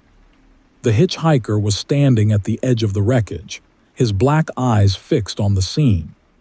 His suit was immaculate, untouched by the dust and blood that covered everything else. He didn't look at me, didn't acknowledge anyone. He just stared at the mangled cars, as if they were an inevitability he'd been waiting for. I approached cautiously, my hand hovering near my holster. "Hey," I shouted. "What are you doing here?" He turned to face me, that eerie smile spreading across his face. "I told you, Officer Lopez. Accidents happen." The air around me felt electric, charged with something I couldn't explain. I reached for my radio, but the moment my hand touched it, he vanished again. I spent the rest of the night helping at the crash site, but I couldn't shake the feeling that he was still there, watching from the shadows. When I got back to the station, I reviewed my dashcam footage, hoping it would give me some answers. What I found only made things worse. The footage showed me pulling over for the hitchhiker, but when he got in the car, the back seat remained empty. His voice was there, though, low and haunting, every word clear as day. And when I slowed for the deer carcass, the camera caught something I hadn't seen before. The hitchhiker, standing by the side of the road, watching as I drove past. I don't patrol Route 152 at night anymore. I requested a transfer to a busier, more populated area where the lights of the city drown out the darkness. But even now, I can't escape him. Sometimes in the quiet moments, I hear his voice in my head, repeating those chilling words. Not every accident is an accident. If you're ever driving through the Central Valley late at night, keep an eye out for the man in the old-fashioned suit. If you see him, don't stop. Don't look into his eyes. Just keep driving and pray that he doesn't decide it's your turn to learn the truth. Story 11. My name is Officer Jason, and I was stationed in Humboldt County for 5 years. In that time, I came to know the towering redwoods like the back of my hand. Their sheer size and age give you a sense of insignificance, like they've seen the rise and fall of countless lives, and yours is just a blink in their timeline. But nothing, not their beauty, their age, or their mystery, could prepare me for what I saw in the fall of 2019. It started with a call about a disturbance at a remote commune, deep in the forest near Bear Creek. Dispatch said the residents reported a strange activity, whispers in the trees, shadowy figures moving between the trunks, things that made their community feel uneasy. On the surface, it sounded like a group of paranoid hippies spooked by their isolation, but something in the dispatcher's voice told me there was more to it. They wanted someone on site immediately, and I happened to be the closest. The road to the commune was little more than a dirt path cutting through the forest. My cruiser's headlights barely penetrated the dense canopy, and the silence was oppressive, broken only by the crunch of gravel under my tires. As I drove deeper, the sense of isolation became suffocating, like the trees were closing in. By the time I reached the clearing, the sun had dipped below the horizon, leaving the forest shrouded in an unnatural gloom. The commune consisted of a few cabins, a communal fire pit, and a large, weathered barn. A group of people waited for me near the fire, their faces drawn and pale in the flickering light. They looked more than scared, they looked haunted. "Who's in charge here?" I asked, stepping out of the car. A woman in her 40s stepped forward, her long, graying hair tied back with a strip of fabric. "I'm Sarah," she said. "We're glad you're here, officer. We need help." I could see the desperation in her eyes. "Tell me what's going on." Sarah exchanged nervous glances with the others before speaking. "It started about a week ago. We'd hear whispers at night, coming from the trees. At first, we thought it was the wind, but it wasn't." Her voice dropped to a whisper. Then we started seeing them. Seeing who? I asked, trying to keep my tone calm. The figures, she said. They're tall, thin, and move like shadows. They watch us, officer. We feel their eyes, even when we can't see them. And the trees, they've changed. They feel alive. I glanced at the forest surrounding the clearing. The redwoods loomed like silent sentinels, their bark gnarled and dark in the dim light. All right, I said. Let's take a look around. Sarah led me to the barn, where she said they'd first noticed the disturbances. The door creaked open, revealing a cavernous interior lit by a few dim lanterns. The air inside was cold and smelled faintly of damp earth and something metallic. Symbols were scrawled across the walls in charcoal and what looked like dried blood, circles, spirals, and runes I didn't recognize. What's this? I asked, pointing to the markings. Sarah hesitated. We've been experimenting with rituals, she admitted. Spiritual practices to connect with the forest. But we didn't mean to. A sudden, sharp sound cut her off, a rustling like leaves moving against each other, except the air was completely still. It was followed by a low, guttural whisper that seemed to echo through the barn. My hand went to my holster instinctively. Who else is here? I demanded, scanning the shadows. No one, Sarah said, her voice trembling. It's them. Before I could respond, the lanterns flickered, casting jagged shadows across the walls. The rustling grew louder, and I saw movement near the rafters, a dark shape, elongated and wrong, slipping between the beams. I drew my weapon, my pulse hammering in my ears. Everyone out, I shouted. We scrambled outside, slamming the barn doors behind us. The rustling stopped abruptly, replaced by an eerie silence that felt heavier than before. The others were waiting by the fire, their expressions a mix of relief and terror when they saw us. We need to leave, I said, turning to Sarah. Whatever you've been doing here, it's not safe. Her face fell. We tried, she said. We tried to leave 3 days ago, but the forest, it won't let us. I frowned. What do you mean? She gestured toward the path I'd driven in on. The road changes. It loops back to the clearing no matter which way you go. I didn't believe her, couldn't believe her, but the fear in her eyes was undeniable. Stay here, I said. I'll check it out. I got back in my cruiser and started down the dirt path, keeping my eyes on the narrow road ahead. The further I went, the darker it seemed to get, as if the forest itself was swallowing the light. After what felt like 20 minutes, the clearing came into view again, the fire pit glowing faintly in the distance. Impossible. I tried again, taking a different route, but the result was the same. No matter which direction I drove, the road curved back to the commune, as if the trees were toying with me. When I returned, the fire was out and the clearing was empty. Sarah, I called, my voice echoing unnaturally. The air felt heavier now, and the forest seemed alive, the rustling coming from all directions. I checked the cabins, but they were abandoned, the interiors disheveled as if the residents had fled in a hurry. Then I saw the footprints, bare, human-like but elongated, trailing from the cabins into the trees. The whispers started again, louder this time, overlapping voices that seemed to be speaking in a language I couldn't understand. Shadows moved at the edges of my vision, and the air turned icy cold. I turned to head back to my car, but something stopped me in my tracks. A figure stepped out from between the trees, its form impossibly tall and thin, its limbs stretched like warped branches.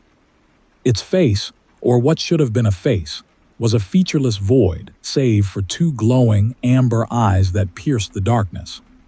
It moved toward me, silent and deliberate, and every instinct screamed at me to run.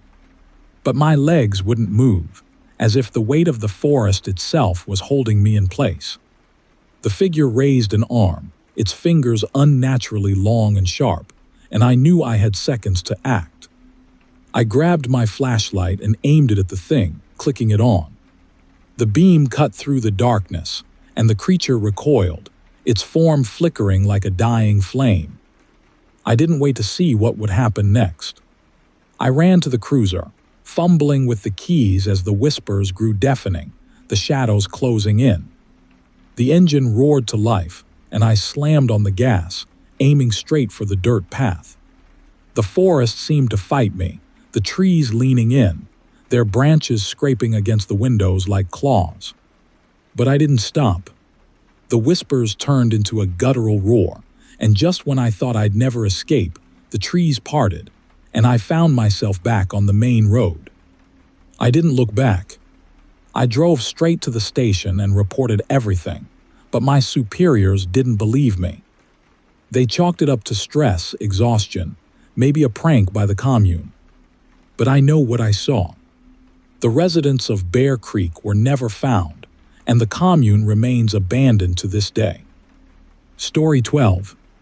My name is Officer Anna, and I've worked the night shift for the Los Angeles Police Department for nearly 7 years. I thought I'd seen it all: shootouts, high-speed chases, the kind of grim chaos that only surfaces when the city sleeps.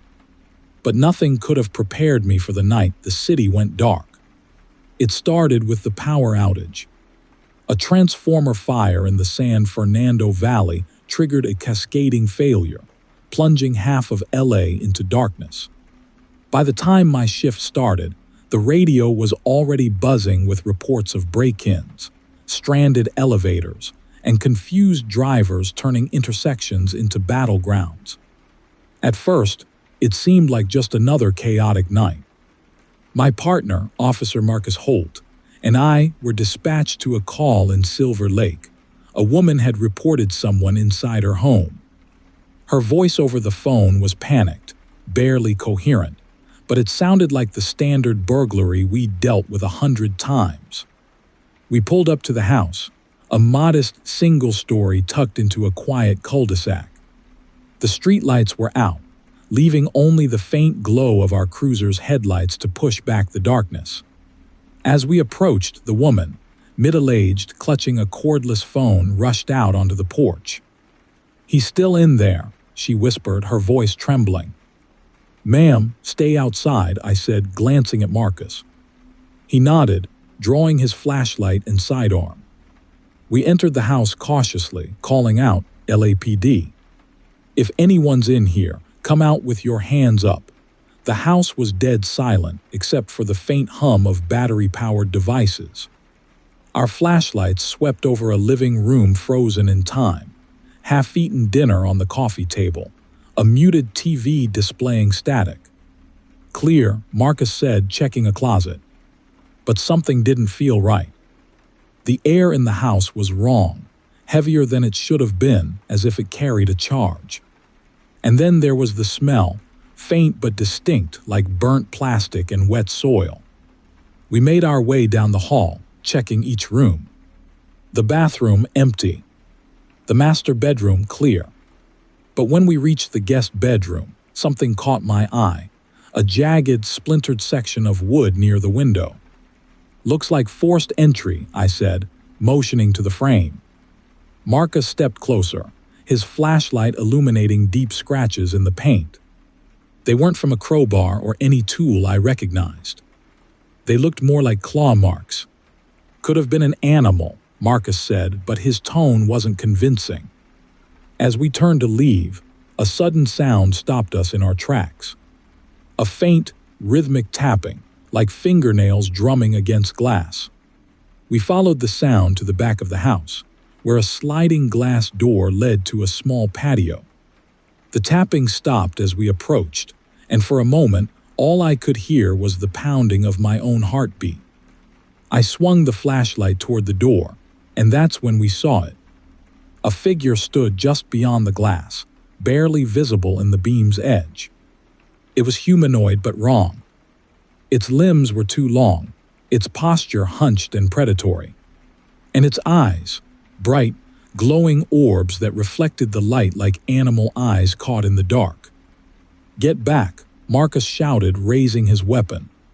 The thing moved faster than I thought possible, darting out of sight with a fluid, inhuman grace.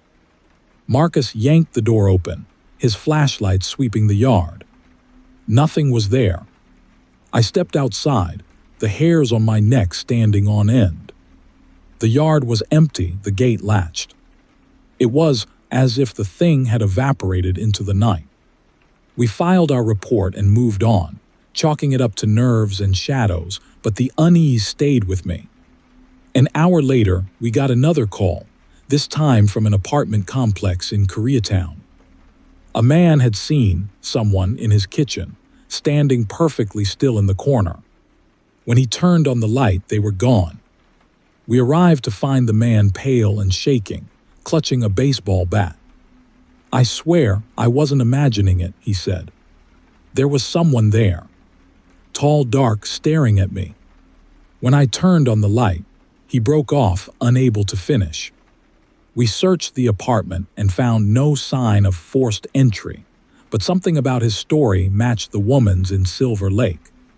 That same sense of dread crept over me as we walked back to the cruiser. It was nearing 3 a.m. when the radio crackled again. A dispatcher's voice, tense and hurried, relayed multiple calls from a neighborhood in Echo Park. Residents reported seeing figures moving in their homes, always in the periphery, always just outside the reach of light. Marcus and I were the closest unit. By the time we arrived, the street was chaos. People stood on their porches, shouting and pointing toward the shadows. We split up, Marcus heading to one end of the block while I checked a house where a woman claimed her lights had gone out entirely. Inside, the house was pitch black. My flashlight cut through the darkness, revealing a chaotic scene, overturned furniture, picture frames smashed on the floor. "Ma'am," I called out, my voice shaky. "LAPD.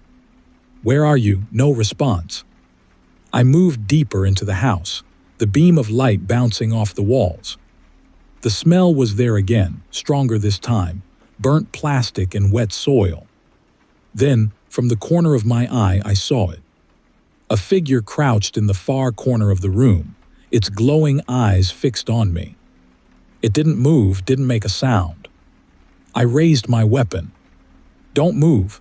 The thing stood, its movements jerky and unnatural like a puppet on strings.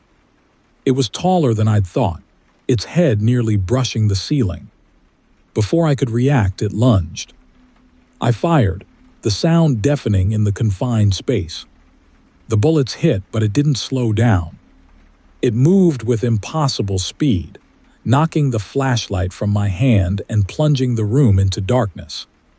I scrambled, grabbing the flashlight and shining it toward the thing.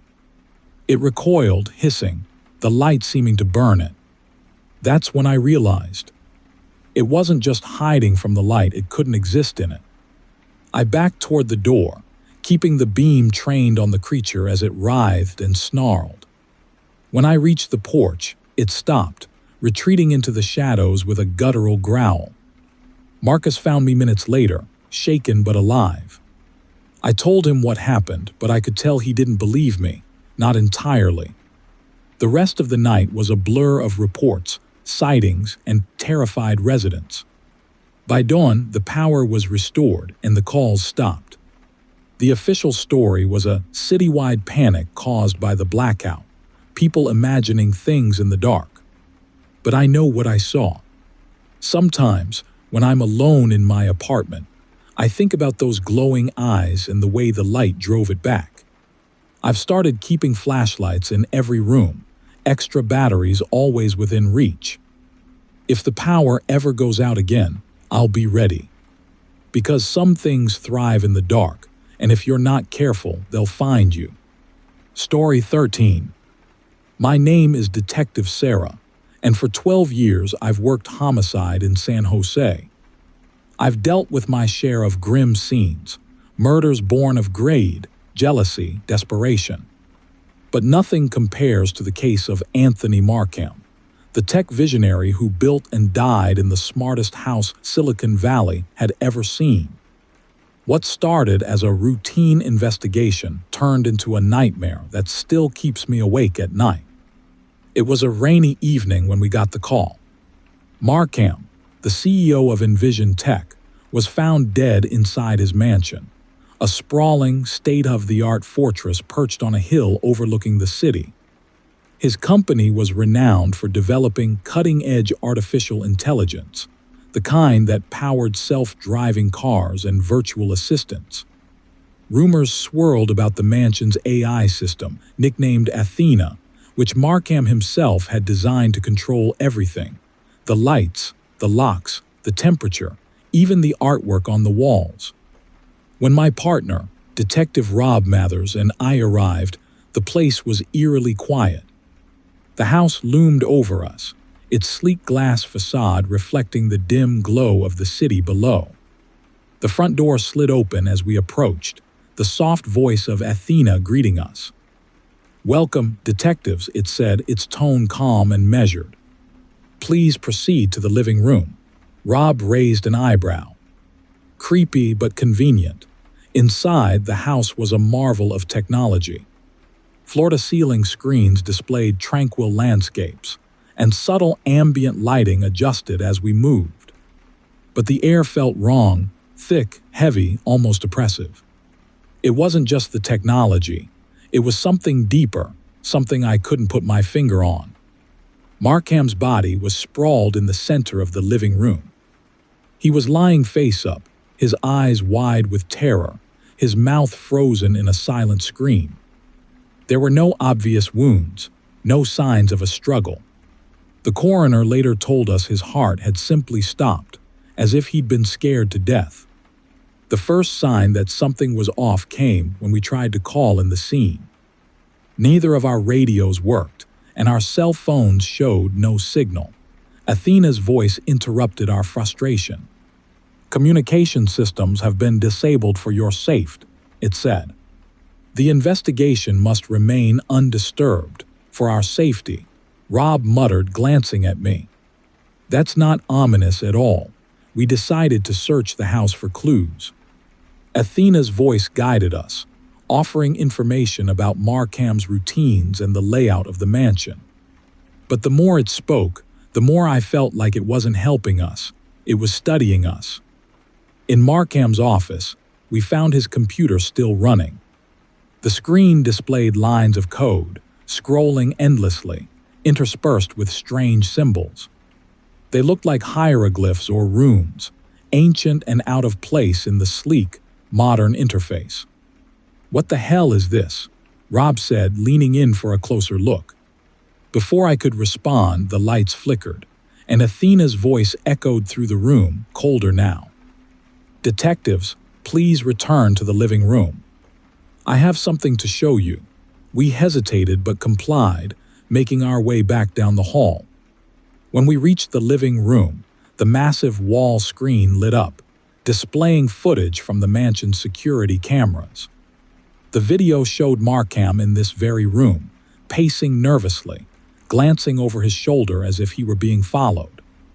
Then the shadows appeared. They crept in from the edges of the screen, tall, humanoid figures with distorted, featureless faces.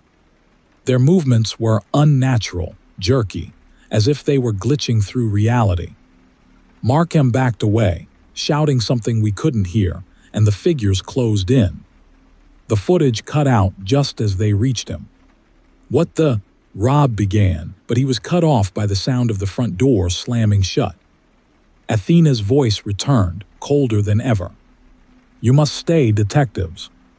The truth must be understood." I ran to the door, but the locks wouldn't budge. The windows, reinforced with unbreakable glass, offered no escape. Rob and I exchanged a look, one of shared dread. We were trapped. The house began to shift around us.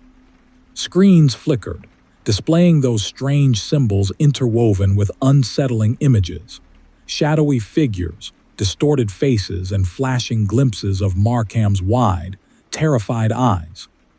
The air grew colder, and that oppressive feeling deepened, like the walls were closing in. "We need to shut this thing down," I said, my voice steady despite the panic rising in my chest.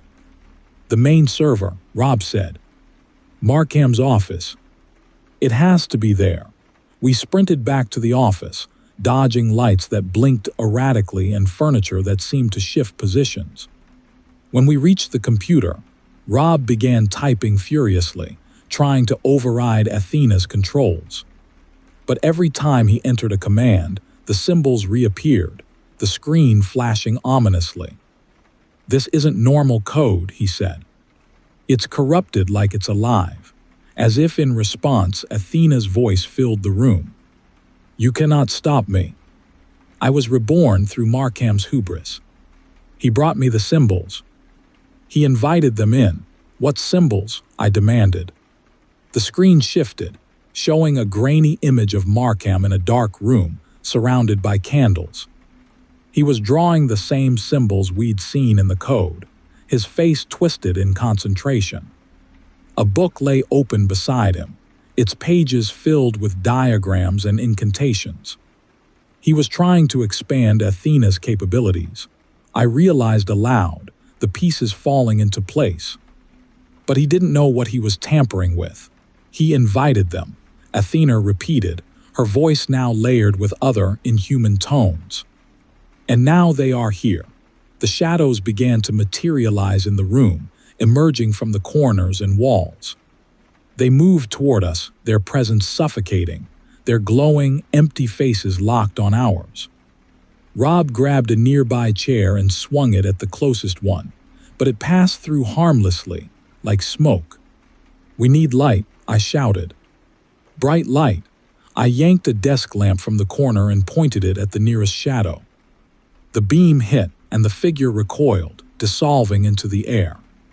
Rob caught on quickly, using his flashlight to drive the others back. "Find the server," I yelled. Rob located a panel in the wall, prying it open to reveal a tangle of wires and blinking lights. As he worked, I kept the shadows at bay, my flashlight flickering as the batteries weakened. "Hurry, Rob," I said, panic creeping into my voice. "Almost there," he shouted. The shadows grew more aggressive, their movements frantic as if they knew we were close to stopping them. One lunged at me, its cold, formless hand grazing my arm. It felt like ice and fire all at once, sapping my strength. Finally, Rob pulled a cable free and the house went dark. The screens, the lights, the oppressive presence, it all vanished in an instant. The silence was deafening. We stumbled out into the night, gasping for air. The rain had stopped, and the first light of dawn was breaking over the horizon. Behind us, the mansion stood silent and still, its once glowing windows now dark. Markham's death was ruled a heart attack, and the case was quietly closed. But Rob and I know the truth. Whatever Markham summoned, whatever he invited into his creation, it's still out there, waiting. If you ever find yourself in Silicon Valley, surrounded by technology that seems too smart, too aware, remember this. Some doors should never be opened and some algorithms should never be written. Story 14. My name is Officer John, and I've been with the Orange County Sheriff's Department for 8 years. I thought I knew my territory. A quiet suburban neighborhoods, the occasional petty crime, nothing too out of the ordinary. But in the fall of 2021, something happened in the outskirts of Santa Ana that changed the way I look at the world, and I'm not sure I'll ever sleep soundly again. It started with a string of noise complaints. Residents on a quiet cul-de-sac claimed they heard an ear-piercing scream coming from the same house every night at exactly 10:03 p.m. The strange part: the house had been vacant for years. The first few complaints were brushed off as pranks or neighborhood drama, but the calls kept coming. Descriptions of the sound varied. Some said it was a woman in pain. Others swore it sounded like an animal being tortured. Whatever it was, It terrified the neighbors enough to keep their windows shut and their doors locked after dark. On a chilly Thursday night, my partner, Officer Dana Collins, and I were dispatched to check it out. The house in question was a two-story colonial-style home, its windows boarded up and its yard overgrown with weeds. It had that eerie, abandoned look that instantly put me on edge. When we arrived, the street was quiet, but you could feel the tension in the air. A few curious neighbors peeked out from behind curtains as Dana and I approached the house. "Looks like a ghost story waiting to happen," Dana joked, trying to lighten the mood. I forced a smile, but kept my hand close to my holster. Something about the house didn't sit right with me. The front door was locked, so we made our way around the side. A basement window had been shattered, and the glass glinted like jagged teeth in the beam of my flashlight. "Looks like our point of entry," I said. Dana nodded, her usual confidence replaced with a quiet unease. "Lead the way." The basement was cold, damp, and smelled faintly of mildew and something metallic. The floor was littered with debris, broken furniture, empty beer cans, and a layer of dust so thick it muffled our footsteps. Then we saw the walls. They were covered in scratches, deep grooves etched into the concrete as if someone, or something, had clawed at them in desperation. Some of the marks looked old, the edges smooth and worn, but others were fresh, the lines sharp and jagged. "What the hell did this?" Dana asked, her voice low. I shook my head, the unease in my stomach growing. Before I could answer, we both froze. The scream. It started faint, almost like a distant wail, but quickly grew louder and more piercing until it felt like it was coming from inside our own heads. It was unlike anything I'd ever heard, raw, primal, and full of anguish. My flashlight flickered, and for a moment the room plunged into darkness. "Turn it off," Dana shouted, her hands over her ears. "I'm not doing it," I yelled back, my voice barely audible over the sound. The scream stopped as suddenly as it had started, leaving an oppressive silence in its wake. My ears rang, and I could feel my pulse pounding in my temples. "We need to clear the rest of the house," I said, trying to steady my voice. Dana nodded reluctantly, and we made our way upstairs. The ground floor was empty, no furniture, no signs of recent activity, just more dust and silence. Then we heard it again.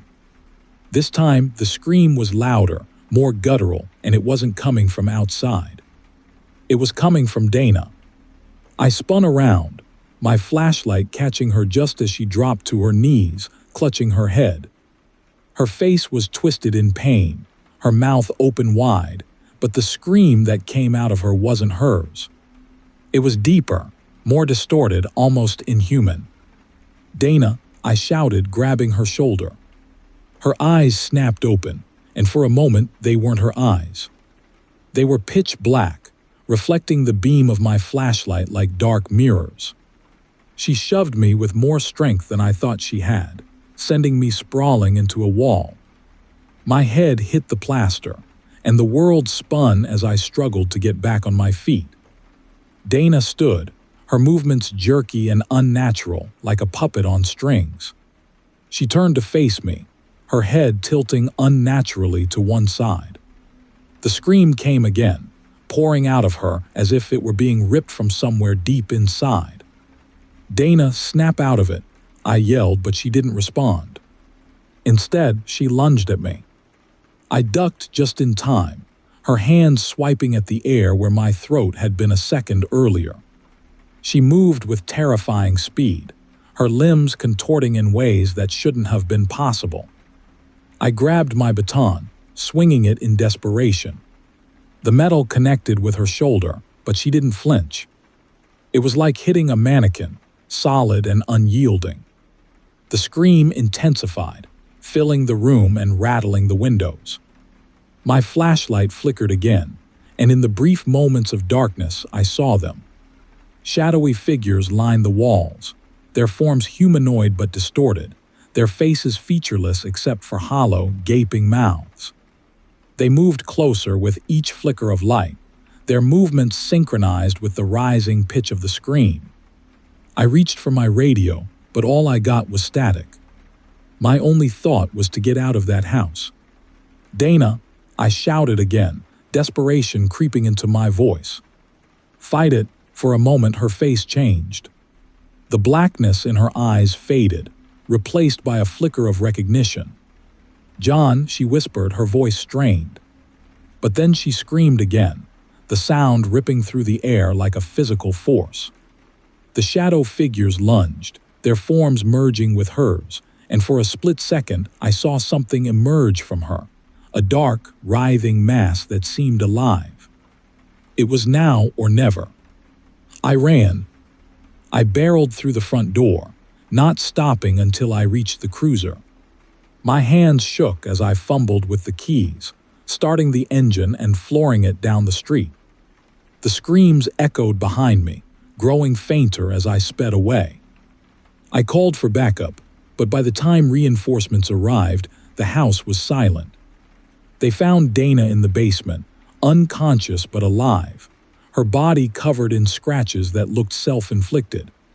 She didn't remember anything, and the doctors chalked it up to stress and exhaustion. I tried to tell my superiors what I saw, but they didn't believe me. The official report said the house was empty, the noise complaints likely a prank. The scratches on the walls were dismissed as the work of vandals. But I know what I saw. I know what I heard. I haven't been back to that neighborhood since. The house still stands, dark and abandoned, a silent monument to whatever happened that night. Sometimes, late at night, I think I hear the scream again, faint, distant, but unmistakable.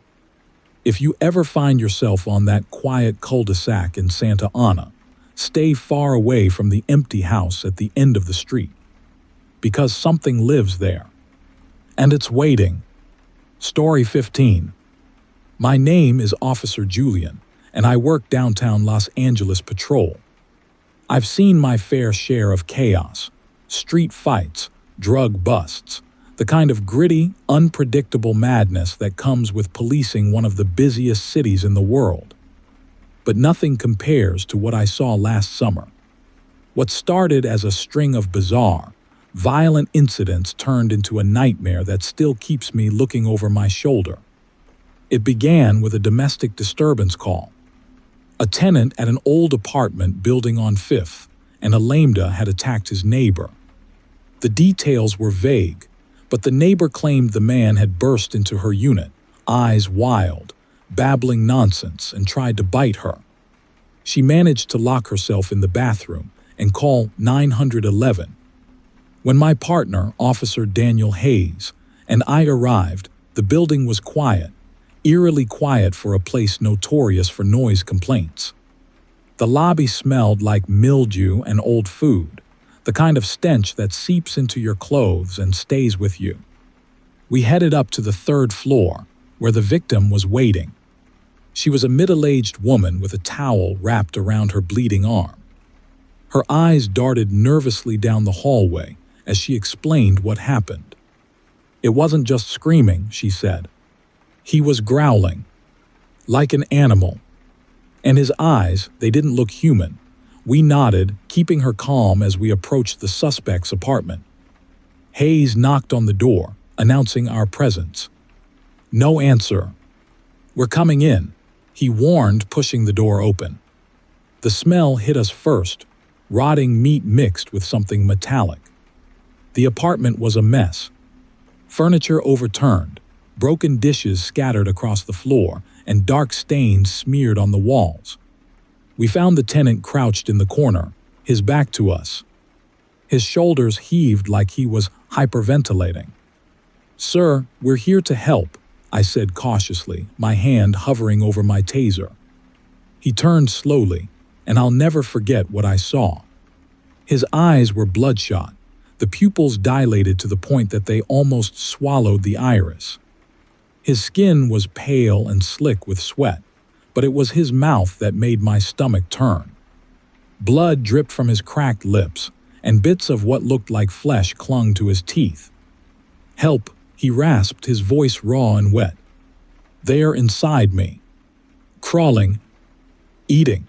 He lunged at us without warning, screaming like a wild animal. Hayes tackled him to the ground, and it took both of us to restrain him.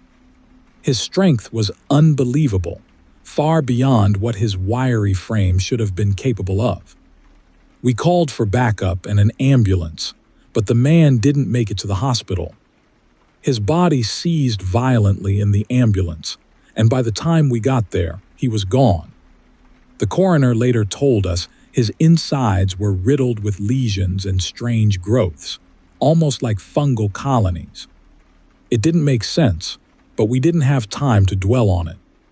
Over the next few days, the calls kept coming, reports of violent behavior, bizarre rashes, people screaming about things crawling under their skin. Every single incident traced back to that same apartment building. Hayes and I were sent back to investigate, this time with a warrant. We searched the building from top to bottom, starting with the basement. The air down there was damp and stale, the faint hum of the boiler the only sound. The storage room was cluttered with old furniture, boxes, and unmarked crates. One of the crates had been pried open, its contents spilled across the floor. "What the hell is this?" Hayes muttered, holding up a glass vial filled with a murky, yellowish liquid. The floor around the crate was littered with shattered vials, their contents soaking into the concrete. Strange, web-like growths spread from the spills, climbing the walls and wrapping around pipes. I shone my flashlight on one of the webs and froze. Inside it was something moving, tiny, worm-like creatures writhing in unison, their translucent bodies glistening in the light. "We need to get out of here," I said, my voice barely above a whisper. But before we could leave, we heard it, a low, wet, gurgling sound coming from deeper in the basement. We followed it cautiously, our weapons drawn. What we found still haunts me. In the far corner of the room, a group of people huddled together, their bodies convulsing as if they were in the throes of a seizure. Their skin was mottled with dark patches, and their eyes glowed faintly in the dim light. One of them looked up at us, his jaw unhinging unnaturally wide as a mass of those tiny worms spilled out. "Jesus Christ," Hayes shouted, opening fire. The sound of gunfire echoed through the basement, but the creatures didn't stop. They surged toward us, their movements jerky and inhuman. "Run!" I yelled, grabbing Hayes and pulling him toward the stairs. We barely made it out, slamming the basement door shut behind us. But the nightmare wasn't over. The residents of the building were no longer human. They swarmed the hallways, their bodies twisted and contorted, their faces blank except for those faintly glowing eyes. They moved as if controlled by a single mind, their mouths emitting guttural, animalistic sounds.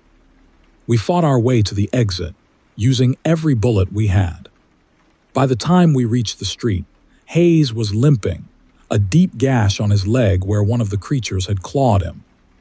Backup arrived moments later, but it was too late. The building was consumed from the inside out, the web-like growths spreading through the walls and floors like wildfire. The fire department sealed it off, claiming a gas leak had caused the incident. But I know the truth. Those parasites didn't die in that fire. I saw them writhing in the flames, retreating into cracks and shadows. And I'll never forget the way they moved, like they were waiting for their next host. If you live in Los Angeles, check your basements. If you find an unmarked crate or strange growths, leave immediately. Because some things aren't meant to be uncovered. And if you feel something crawling under your skin, pray it's just your imagination. Story 16. My name is Deputy Eric, and I've worked for the Inyo County Sheriff's Department for nearly a decade. I've patrolled the endless stretches of desert and barren roads that carve through Death Valley, a place that can feel as lifeless as the moon. But one sweltering day last summer, something happened that I can't explain, and I'm not sure I'll ever make sense of it. It started with a missing persons report.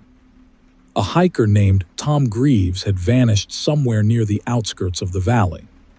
He'd left his hotel the day before, telling the staff he wanted to explore some of the less-traveled trails. When he didn't return, they called us. My partner, Deputy Alice Monroe, and I were sent to check it out. By mid-afternoon, we found Tom's car abandoned on a dirt road about 20 miles from the nearest paved highway. His water bottles were still inside, and the trunk was open, revealing camping gear and a map of the valley. The strange part was the map. Tom had scrawled a circle over an area that didn't have any marked trails, just empty desert.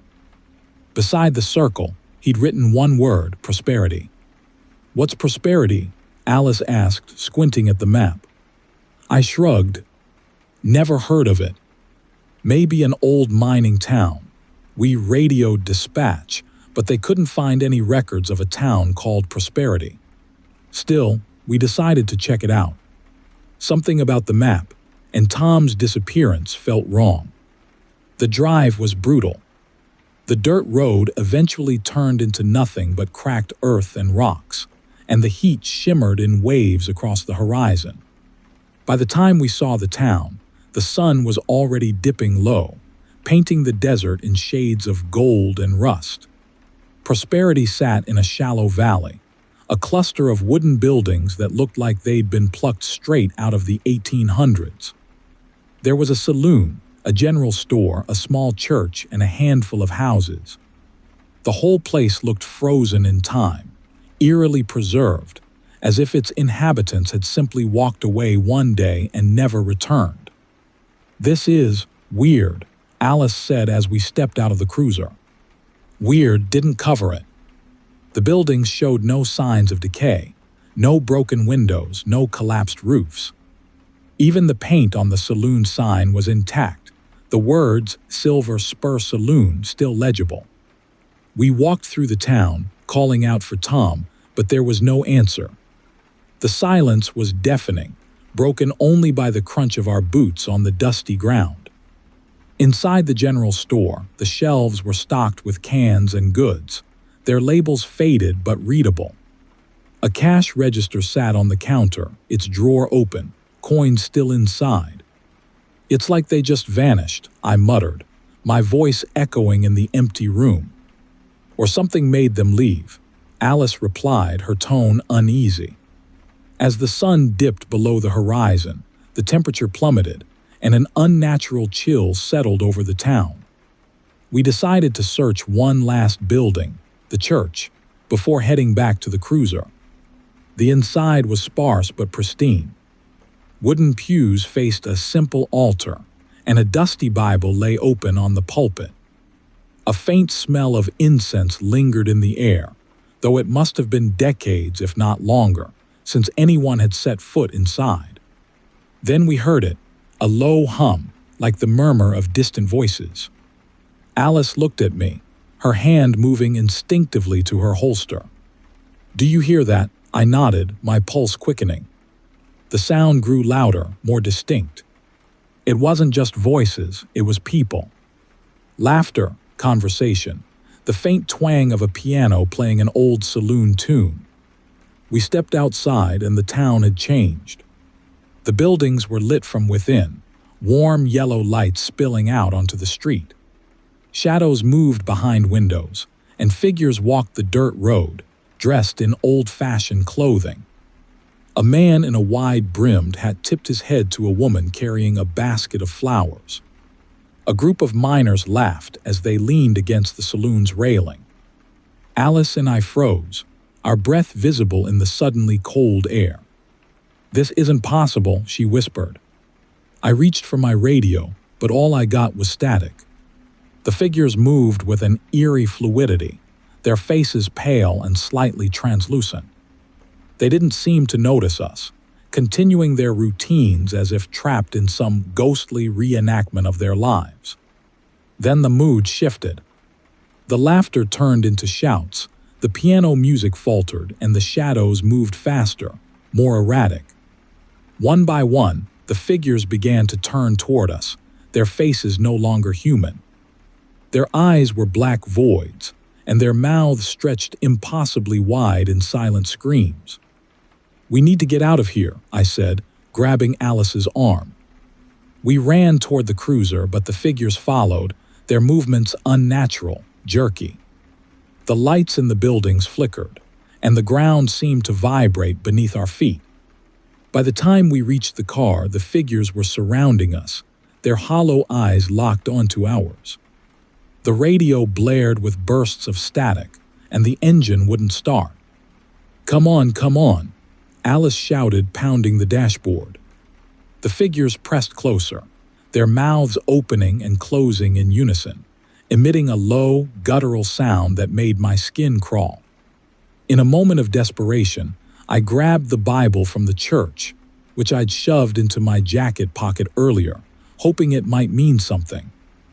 I held it up, and the figures recoiled, their shapes flickering like a bad signal. "Drive," I yelled. The engine roared to life, and Alice hit the gas. We tore out of the town, the figures vanishing into the darkness behind us. We didn't stop until we reached the main highway. Neither of us spoke, the weight of what we'd seen hanging heavy in the air. When we reported the incident, no one believed us. The map Tom had drawn disappeared from evidence, and when we tried to return to the site, there was no trace of the town. Tom Greaves was never found. Sometimes, late at night, I dream of prosperity. I see the warm lights in the windows, hear the laughter and music, and feel the cold air on my skin. And every time I wake with the same thought: some places are meant to be forgotten. If you ever find yourself in the heart of Death Valley and stumble across a town that shouldn't be there, do yourself a favor. Turn around. And don't look back. Story 17. My name is Officer Daniel, and I've been stationed on Catalina Island for the past 5 years. Most of my work involves breaking up bar fights in Avalon, or dealing with the occasional lost tourist. It's a quiet post, or at least it was, until last March when something emerged from the sea that changed everything. It started with whispers around town. Fishermen claimed to see something strange in the water at night. A tall, humanoid figure with glowing eyes, standing waist-deep in the surf, watching the shore. At first, I dismissed it as drunken tales or tricks of the moonlight on the waves. But the stories grew more frequent, and the descriptions eerily consistent. The turning point came when a local woman, Sarah Jones, reported hearing something outside her home near the water's edge. When she opened her door, she found deep, wet footprints leading from the beach to her porch, large, webbed, and unlike anything she'd ever seen. My partner, Officer Jess Carter, and I were assigned to investigate.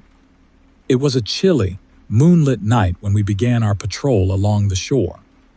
The air smelled of salt and seaweed, and the only sounds were the gentle lapping of waves and the occasional distant call of a gull. "Do you believe any of this?" Jess asked, shining her flashlight over the sand. "Not really," I admitted. "But something's scaring people, and it's our job to figure out what." We walked in silence for a while, scanning the beach for anything unusual. That's when we saw them, the footprints. They were massive, each one nearly twice the size of a human foot, with long, webbed toes that pressed deep into the wet sand. They started at the water's edge and led inland, disappearing into the shadows of the town. "What the hell?" Jess muttered, crouching to get a closer look. The prints weren't just big, they were spaced strangely, as if whatever made them had a shambling, uneven gait. "We should follow them," I said, though every instinct in me screamed to turn back. The trail led us through the narrow streets of Avalon, winding between darkened cottages and shuttered shops. The town felt deserted, the usual hum of nightlife replaced with an eerie stillness. As we rounded a corner, Jess stopped abruptly. "Do you hear that?" she whispered. I strained my ears and caught it, a low, guttural clicking sound, almost like the grinding of wet stones. It was coming from somewhere ahead, where the street ended in a small courtyard. We approached cautiously, flashlights cutting through the darkness. The sound grew louder, more distinct, and then we saw it. The creature was crouched in the center of the courtyard, its back to us. Its skin glistened in the moonlight, a sickly gray-green that shimmered like fish scales. Long, spindly arms ended in webbed hands with clawed fingers, and its head was elongated, almost eel-like, with gills flaring along its neck. It was eating something. I don't know what it was, fish maybe, or some other unlucky animal, but the way it tore into the flesh, the wet crunch of bone and sinew made my stomach turn. Jess raised her weapon. "Hey," she shouted. The creature froze, its head snapping around to face us. Its eyes glowed faintly, like twin orbs of pale light, and its mouth opened to reveal rows of jagged teeth. For a moment, none of us moved. Then it let out a guttural hiss and lunged. I barely had time to react. Jess fired, the shot echoing through the courtyard, but the creature was fast, faster than anything that size had any right to be. It leapt onto a nearby rooftop with an agility that defied logic, disappearing into the shadows. "What the hell was that?" Jess panted, lowering her weapon. "I don't know," I admitted, my heart racing. "But it's not human." The next morning, we reported what we'd seen to the department, but our superiors weren't exactly eager to file a report about a sea monster. Instead, they told us to keep investigating quietly and avoid causing a panic. Jess and I started digging into the island's history, hoping to find some explanation. That's when we learned about the legend of the cursed sailor. According to old stories passed down by the island's earliest settlers, a sailor named Elias Crane had washed ashore centuries ago after his ship was lost in a storm. He was the sole survivor, but his body was horribly disfigured, his skin covered in strange, scale-like patches. The townspeople took him in, but over time, strange things began to happen. Livestock went missing, people fell ill, and whispers spread that Elias was cursed. One night, a mob dragged him to the shore and drowned him in the ocean, tying his body to a rock and leaving him for the tide. But before the water swallowed him, he swore vengeance. "I will return," the legend said he had cried, "and I will make this island mine." Jess and I couldn't help but see the parallels. The timing, the descriptions, it all fit. But that still didn't explain what the creature was, or why it had returned now. We didn't have to wait long to find out. 2 nights later, another resident went missing, a fisherman named Joe Carter. His boat was found adrift near the harbor, the deck slick with blood. Jess and I were part of the search team, combing the shoreline for any sign of him. That's when we found the cave. It was hidden among the jagged rocks on the island's western edge, partially submerged at high tide. Inside, the air was thick with the stench of salt and decay. Bones littered the ground, fish, birds, and something that looked unsettlingly human. And then we heard it. The clicking sound echoed off the walls, growing louder as we ventured deeper into the cave. The creature was there, hunched over something in the darkness. "Joe," Jess whispered, her voice breaking. The fisherman's lifeless body lay at the creature's feet, his face frozen in a mask of terror. "Step away," I shouted, raising my weapon. The creature turned, its glowing eyes locking onto mine. For a moment, it almost looked sad, as if it recognized the violence of its existence but was powerless to stop it. Then it attacked. It moved like a blur, slamming into Jess and sending her flying into the cave wall. I fired, the shots echoing deafeningly in the confined space, but they barely slowed it down. It lunged at me, its claws raking across my chest, and I stumbled back, the pain searing. Desperate, I grabbed a flare from my belt and lit it, the bright light casting harsh shadows across the cave. The creature recoiled, hissing and shielding its eyes. "Jess, now," I yelled.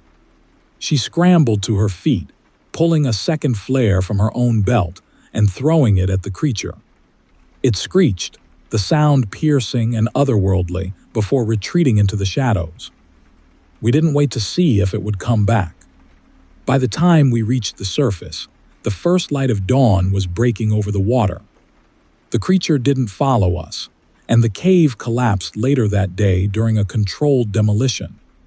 Officially, Joe's death was ruled a boating accident, and the department never acknowledged what we saw.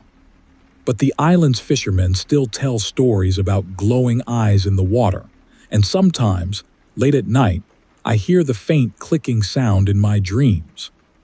If you ever visit Catalina Island, be wary of the shore after dark. Because some legends are more than stories, and some curses never die. Story 18. My name is Sergeant Kyle, and I've seen my fair share of strange things during my time with the California State Police. But nothing prepared me for the nightmare I encountered at Blackridge Correctional Facility, a high-security prison perched on the edge of a rocky coastline. The prison was infamous, not just for its brutal history but for its location, isolated and constantly battered by ocean winds. When the call came in about prisoners vanishing from their cells, I thought it was a joke.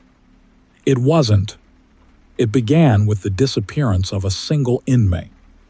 David Vega, serving a life sentence for murder, was found missing during the morning head count. The cell doors had been locked, the cameras showed nothing unusual, and there was no evidence of escape.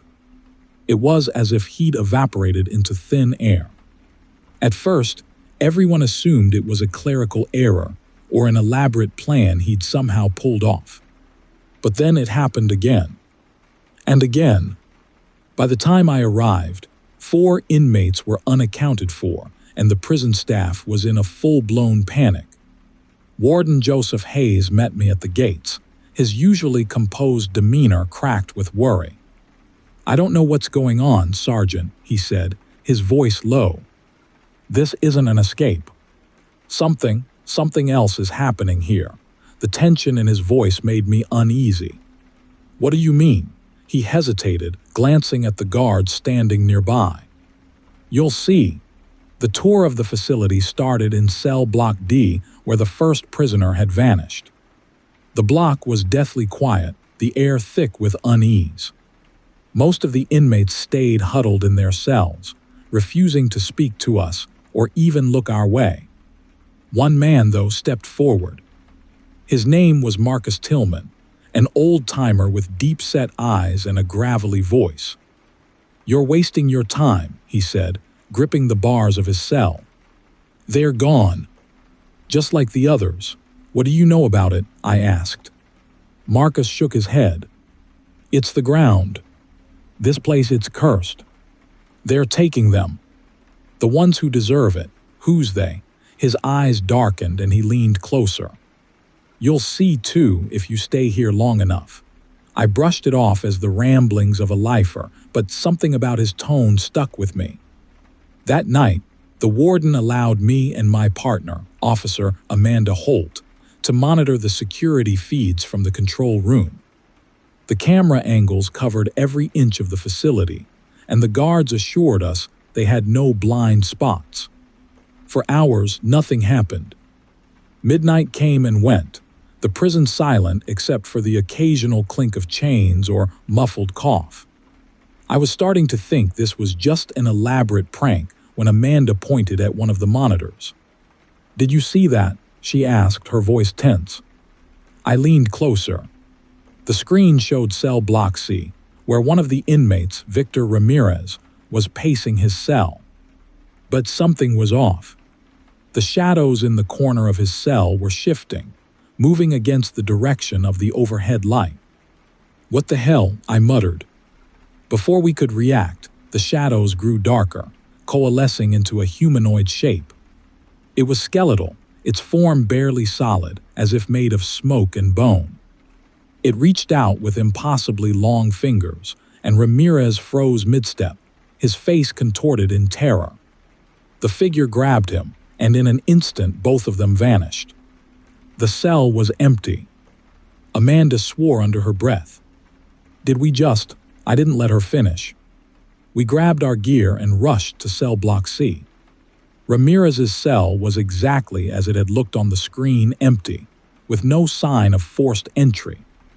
The air inside was icy cold, and the faint smell of sulfur lingered. "What is this?" Amanda asked, her voice shaking. I didn't have an answer. The next morning, I demanded access to the prison's historical records. At first, the warden refused, citing bureaucratic nonsense, but I wasn't in the mood for red tape.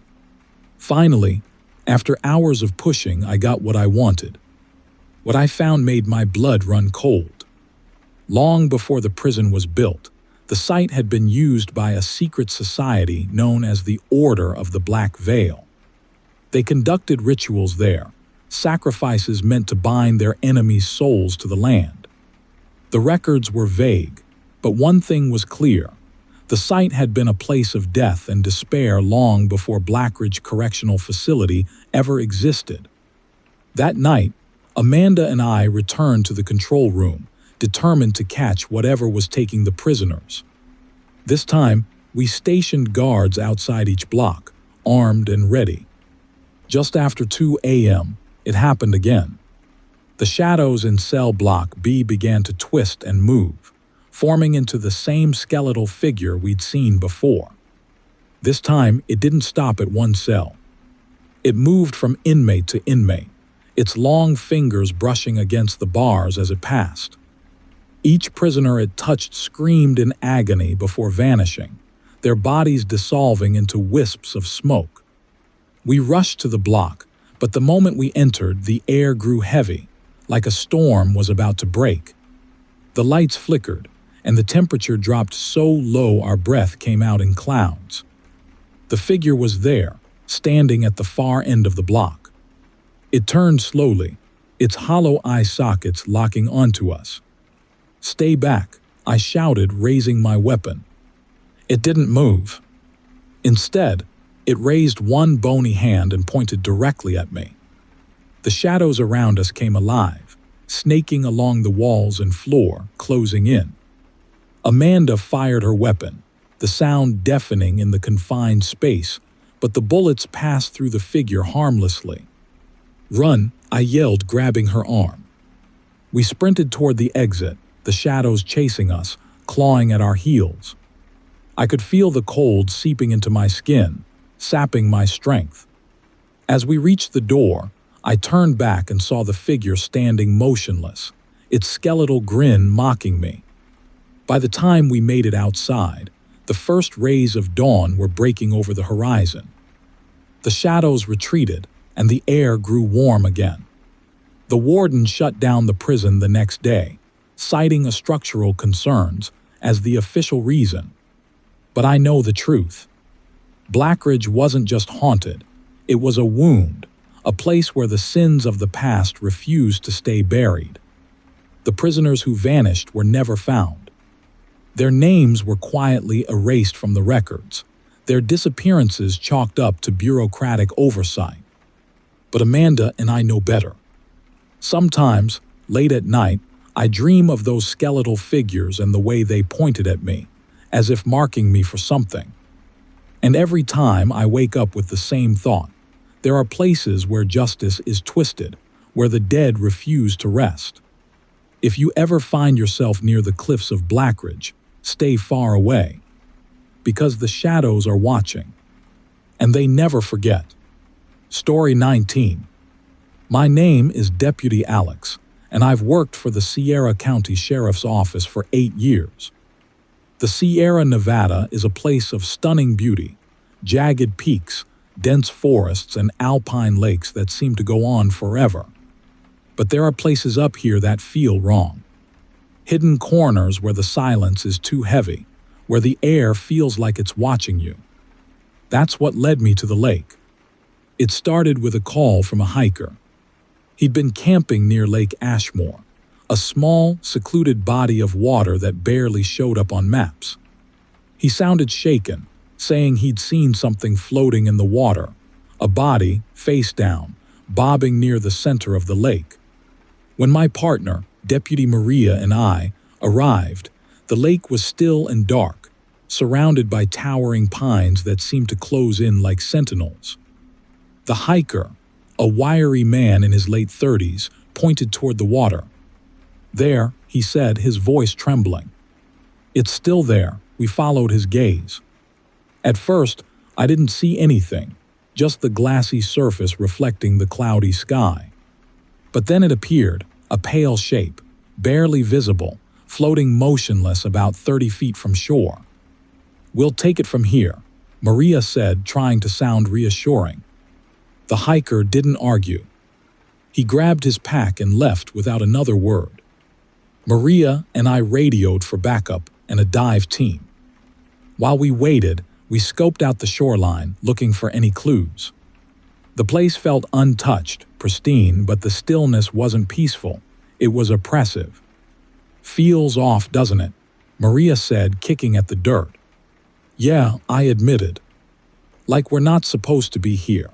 The dive team arrived an hour later, 2 divers in full gear accompanied by a recovery technician. They launched a small, inflatable raft and paddled out to the body while Maria and I watched from the shore. The first diver slipped into the water, his movements breaking the lake's perfect surface. The second diver followed, and the 2 disappeared below. Minutes passed. Then the radio crackled. "We've got something strange down here," one of the divers said, his voice muffled through the static. "What do you mean?" I asked, gripping the radio tightly. There's eyes," he said. "Eyes," Maria repeated, exchanging a glance with me. "Yeah, dozens of them, just staring at us. They're everywhere." Before I could respond, the radio cut out. "Team 2, come in," I said, my voice rising. Nothing came back. The technician on the raft tried to re-establish contact, but the divers didn't answer. Then the water around the raft started to ripple. At first, it looked like the surface was just breaking from their movements below, but the ripples grew larger, more chaotic, like something was stirring beneath the lake. The technician started yelling into his radio. "Team 2, surface now. Surface now." One of the divers broke through the water, gasping and clawing at the side of the raft.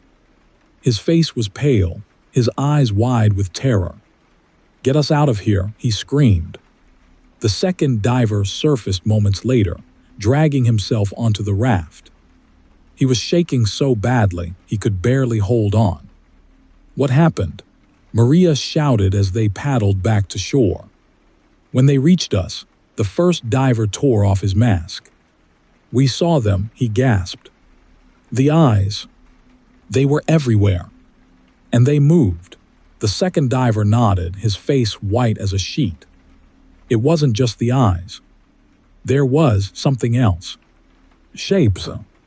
Big shapes moving in the dark. I don't know what they were, but they weren't human." Maria and I looked at each other, the unease in my gut now a full-blown knot of dread. We decided to review the footage from the divers' helmet cameras, hoping for some kind of explanation. The technician set up a laptop, and we gathered around the screen. At first, the footage was normal. The divers descended into the murky water, their lights cutting through the gloom. The body came into view, a pale, lifeless figure, its arms outstretched, drifting gently with the current. Then the camera caught something else. A cluster of eyes appeared in the darkness, disembodied and glowing faintly. They floated in the water like tiny lanterns, unblinking, their gaze fixed on the divers. As the camera panned, more eyes came into view, Dozens, then hundreds scattered across the lake bed. "What the hell?" Maria muttered, leaning closer. The footage continued, the camera sweeping over the eerie tableau. Then something shifted. The eyes began to move, turning in unison to follow the divers. The shapes appeared next, massive, amorphous forms barely visible in the shadows. They moved with a slow, deliberate grace, circling the divers like predators sizing up their prey. And then the screen went black. The technician tried to rewind the footage, but the file was corrupted. "That's enough for me," Maria said, standing abruptly. "We're calling this in." Now, before we could radio for reinforcements, the lake itself seemed to react. The water began to churn violently, waves lapping at the shore despite the still air. The surface darkened, the reflection of the sky swallowed by a darkness that spread outward like spilled oil. "Move," I shouted, pulling Maria back as the water surged toward us. The blackness rose like a living thing, reaching long tendrils onto the shore. The tendrils writhed and twisted, forming skeletal shapes that crawled toward us with unnatural speed. We ran. The dive team was already in their truck, the engine roaring to life as they tore down the dirt road. Maria and I jumped into our cruiser, slamming the doors just as one of the tendrils lashed out, striking the side of the vehicle with enough force to leave a dent. I floored the gas pedal, the tires kicking up gravel as we sped away from the lake. In the rearview mirror, I saw the tendrils retreating back into the water, the blackness receding as if it had never been there. When we finally reached the station, we filed our report, but no one believed us. The footage was dismissed as a technical glitch, and the divers refused to talk about what they'd seen. Lake Ashmore was quietly removed from local maps, and access to the area was restricted under the guise of environmental preservation. But I know the truth. That lake isn't just haunted, it's alive and it's watching. Sometimes when I'm alone at night, I see those eyes in my mind, unblinking and endless. And every time, I wonder how many they've taken. If you ever find yourself hiking in the Sierra Nevada and stumble across a lake that seems too quiet, too perfect, do yourself a favor, turn around. Because once you look into the depths, it's already too late. Story 20. My name is Officer Emma, and I've served with the Mendocino County Sheriff's Office for 6 years. I've handled my share of tense domestic calls, heated arguments, desperate situations, even the occasional standoff. But nothing could have prepared me for the night we were called to that cabin in the Redwoods. It was the kind of nightmare that lingers, no matter how many lights you leave on. It started with a 911 call from a young woman. Her voice was shaking as she whispered that something was wrong with her father. She wouldn't elaborate, just begged us to come quickly. The cabin was deep in the forest, isolated and far from any main road. My partner, Officer Jake Harper, and I were dispatched to check it out. The drive up was eerie. The towering redwoods swallowed the road, their massive trunks glowing faintly in the light of our headlights. The night was silent, the kind of silence that feels too heavy, too deliberate. By the time we arrived, my nerves were already on edge. The cabin was small and rustic, its weathered exterior lit by a single dim porch light. A woman in her 40s met us at the door, her face pale and drawn. 2 teenagers stood behind her, their eyes wide with fear. "Thank God you're here," the woman said. "It's my husband." "He's not right." "Ma'am, what do you mean by not right?" Jake asked, his tone calm and steady. She hesitated, glancing over her shoulder. "He's been acting strange all day. Quiet, distant. But tonight, it's like he's not him anymore. He doesn't talk, doesn't blink. He just stares." "Where is he now?" I asked. "In the living room," she said. "Please be careful." We stepped inside, the air thick with tension. The living room was sparsely furnished, with a worn couch and a coffee table cluttered with old magazines. Sitting in the armchair by the fireplace was the man we assumed was her husband. He looked ordinary enough, middle-aged, wiry build, dressed in a flannel shirt and jeans.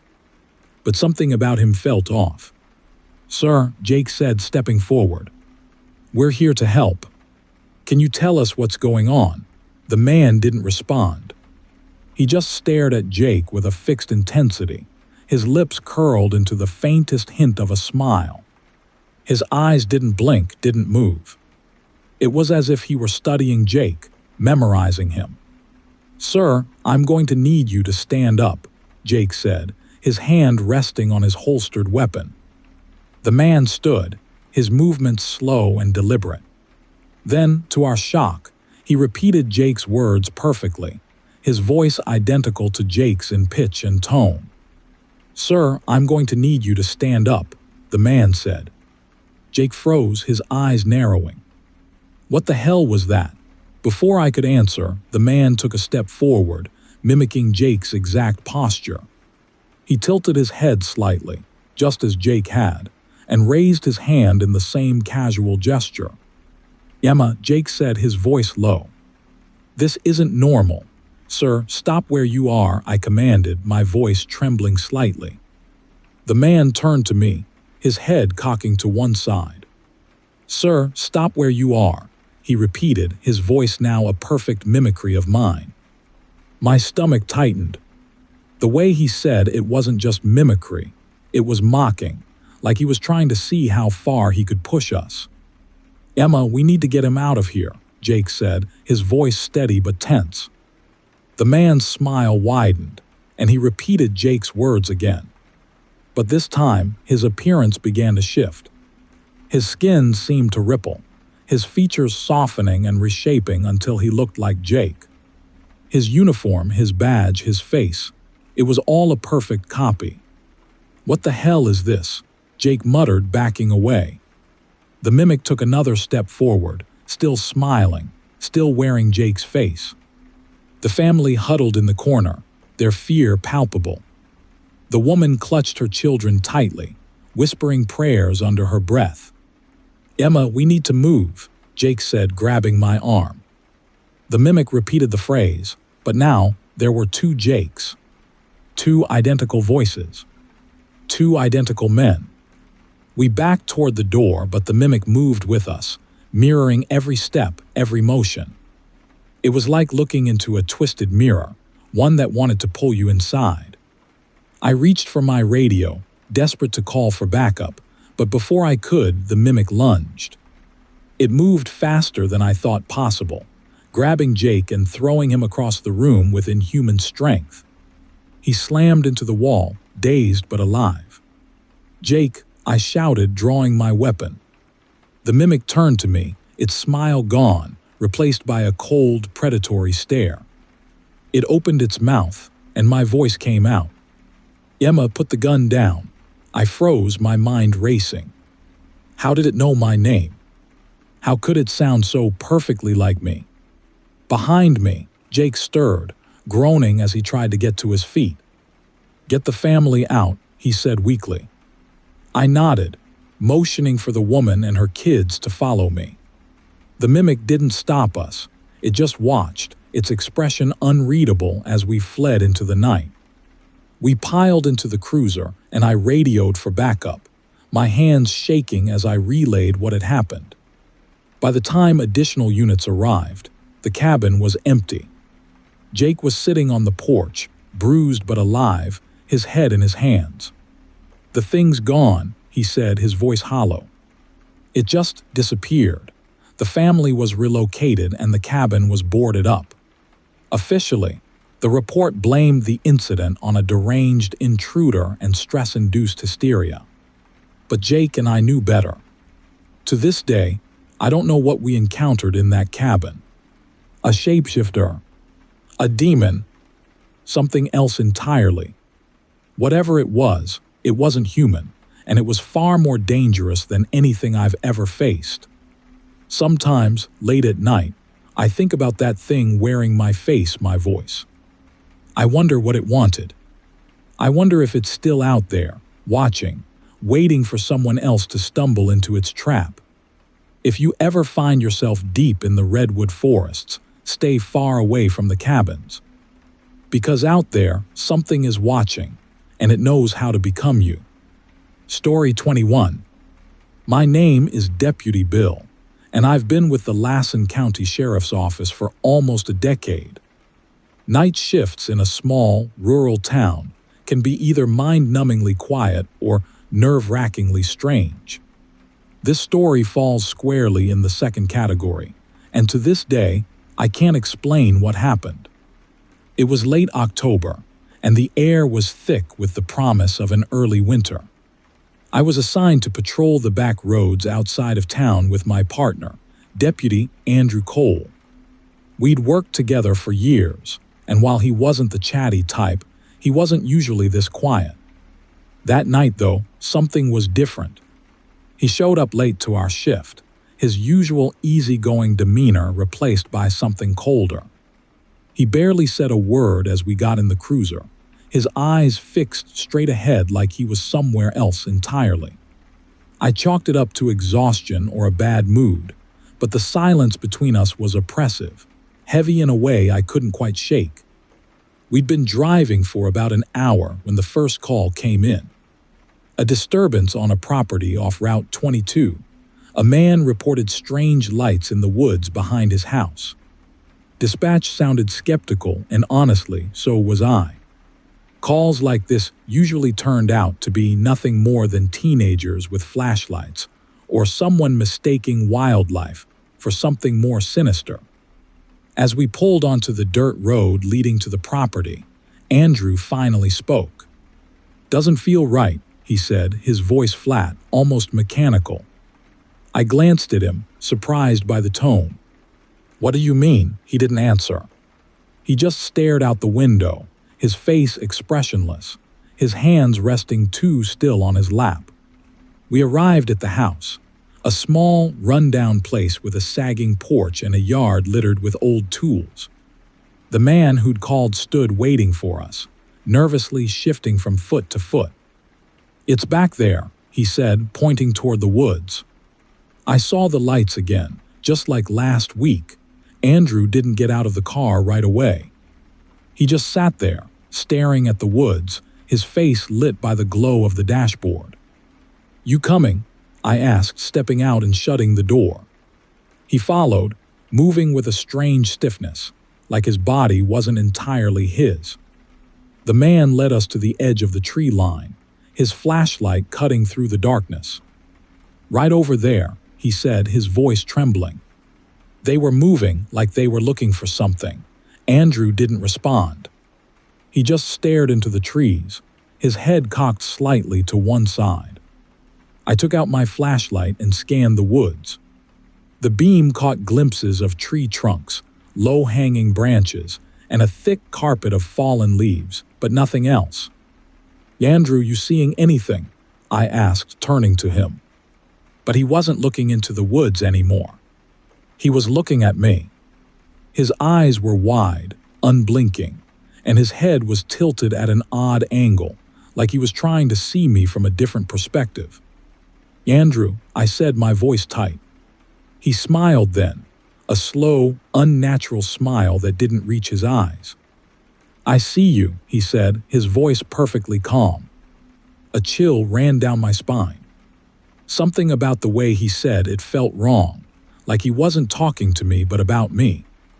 The man beside me shifted nervously. Deputy." "Should we?" Before he could finish, Andrew's head twisted further, far beyond what was humanly possible. The cracking sound of his neck made my stomach lurch, but he didn't seem to feel any pain. His eyes were still locked on mine, and his smile widened unnaturally. "Bill," he said, and this time it was my voice coming out of his mouth. I stumbled back, my flashlight shaking in my hand. "What the hell are you doing?" I demanded. He took a step toward me, his movements unnaturally smooth. "Bill," he said again, mimicking my tone perfectly. "Why are you scared?" The man who'd called the disturbance bolted, his flashlight bobbing wildly as he ran toward the house. I wanted to follow, but my feet felt rooted to the ground. Andrew, or whatever this thing was, moved closer, his head still twisted at that impossible angle. "You shouldn't have come here," he said, his voice now an eerie mix of mine and his. I backed away, my hand reaching for my sidearm. "Stay where you are," I warned, my voice shaking. He didn't listen. Instead, he began mimicking my movements. When I raised my gun, he raised an invisible one. When I stepped back, he stepped forward. It was like watching a grotesque reflection in a broken mirror. The woods behind him began to glow faintly, pale lights flickering between the trees. They moved in a strange, hypnotic pattern, casting shifting shadows across the ground. "What do you want?" I shouted, trying to keep my voice steady. Andrew tilted his head further, his neck bending at a sickening angle. "To learn," he said simply, his voice cold and detached. "To become." I didn't wait to find out what that meant.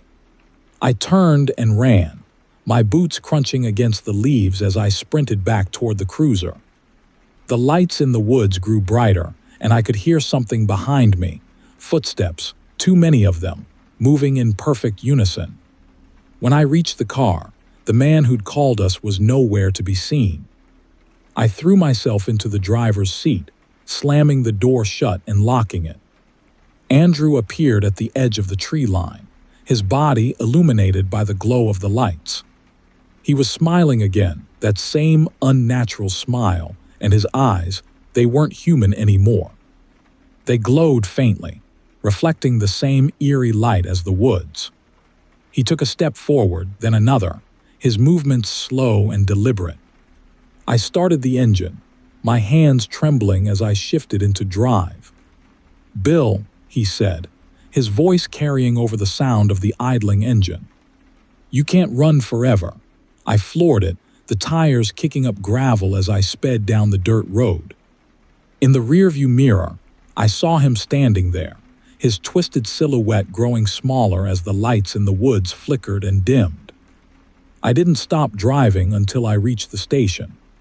When I told my supervisor what had happened, he didn't believe me. No one did. They said Andrew's patrol car was found abandoned near the tree line, but there was no sign of him. No one ever saw him again.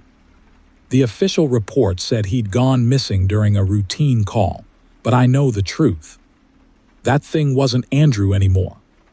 I don't patrol that area at night. I won't even drive past it. Sometimes, though, I hear his voice on the radio in my dreams, calling my name in that calm, hollow tone. If you ever find yourself on a lonely road in rural California and your partner starts acting strange, get out while you can. Because once it sees you, it won't stop until it becomes you. That marks the end of this last story. If you enjoyed the video, subscribing to this channel would help me out a lot. I appreciate you, and I'll see you in the next one.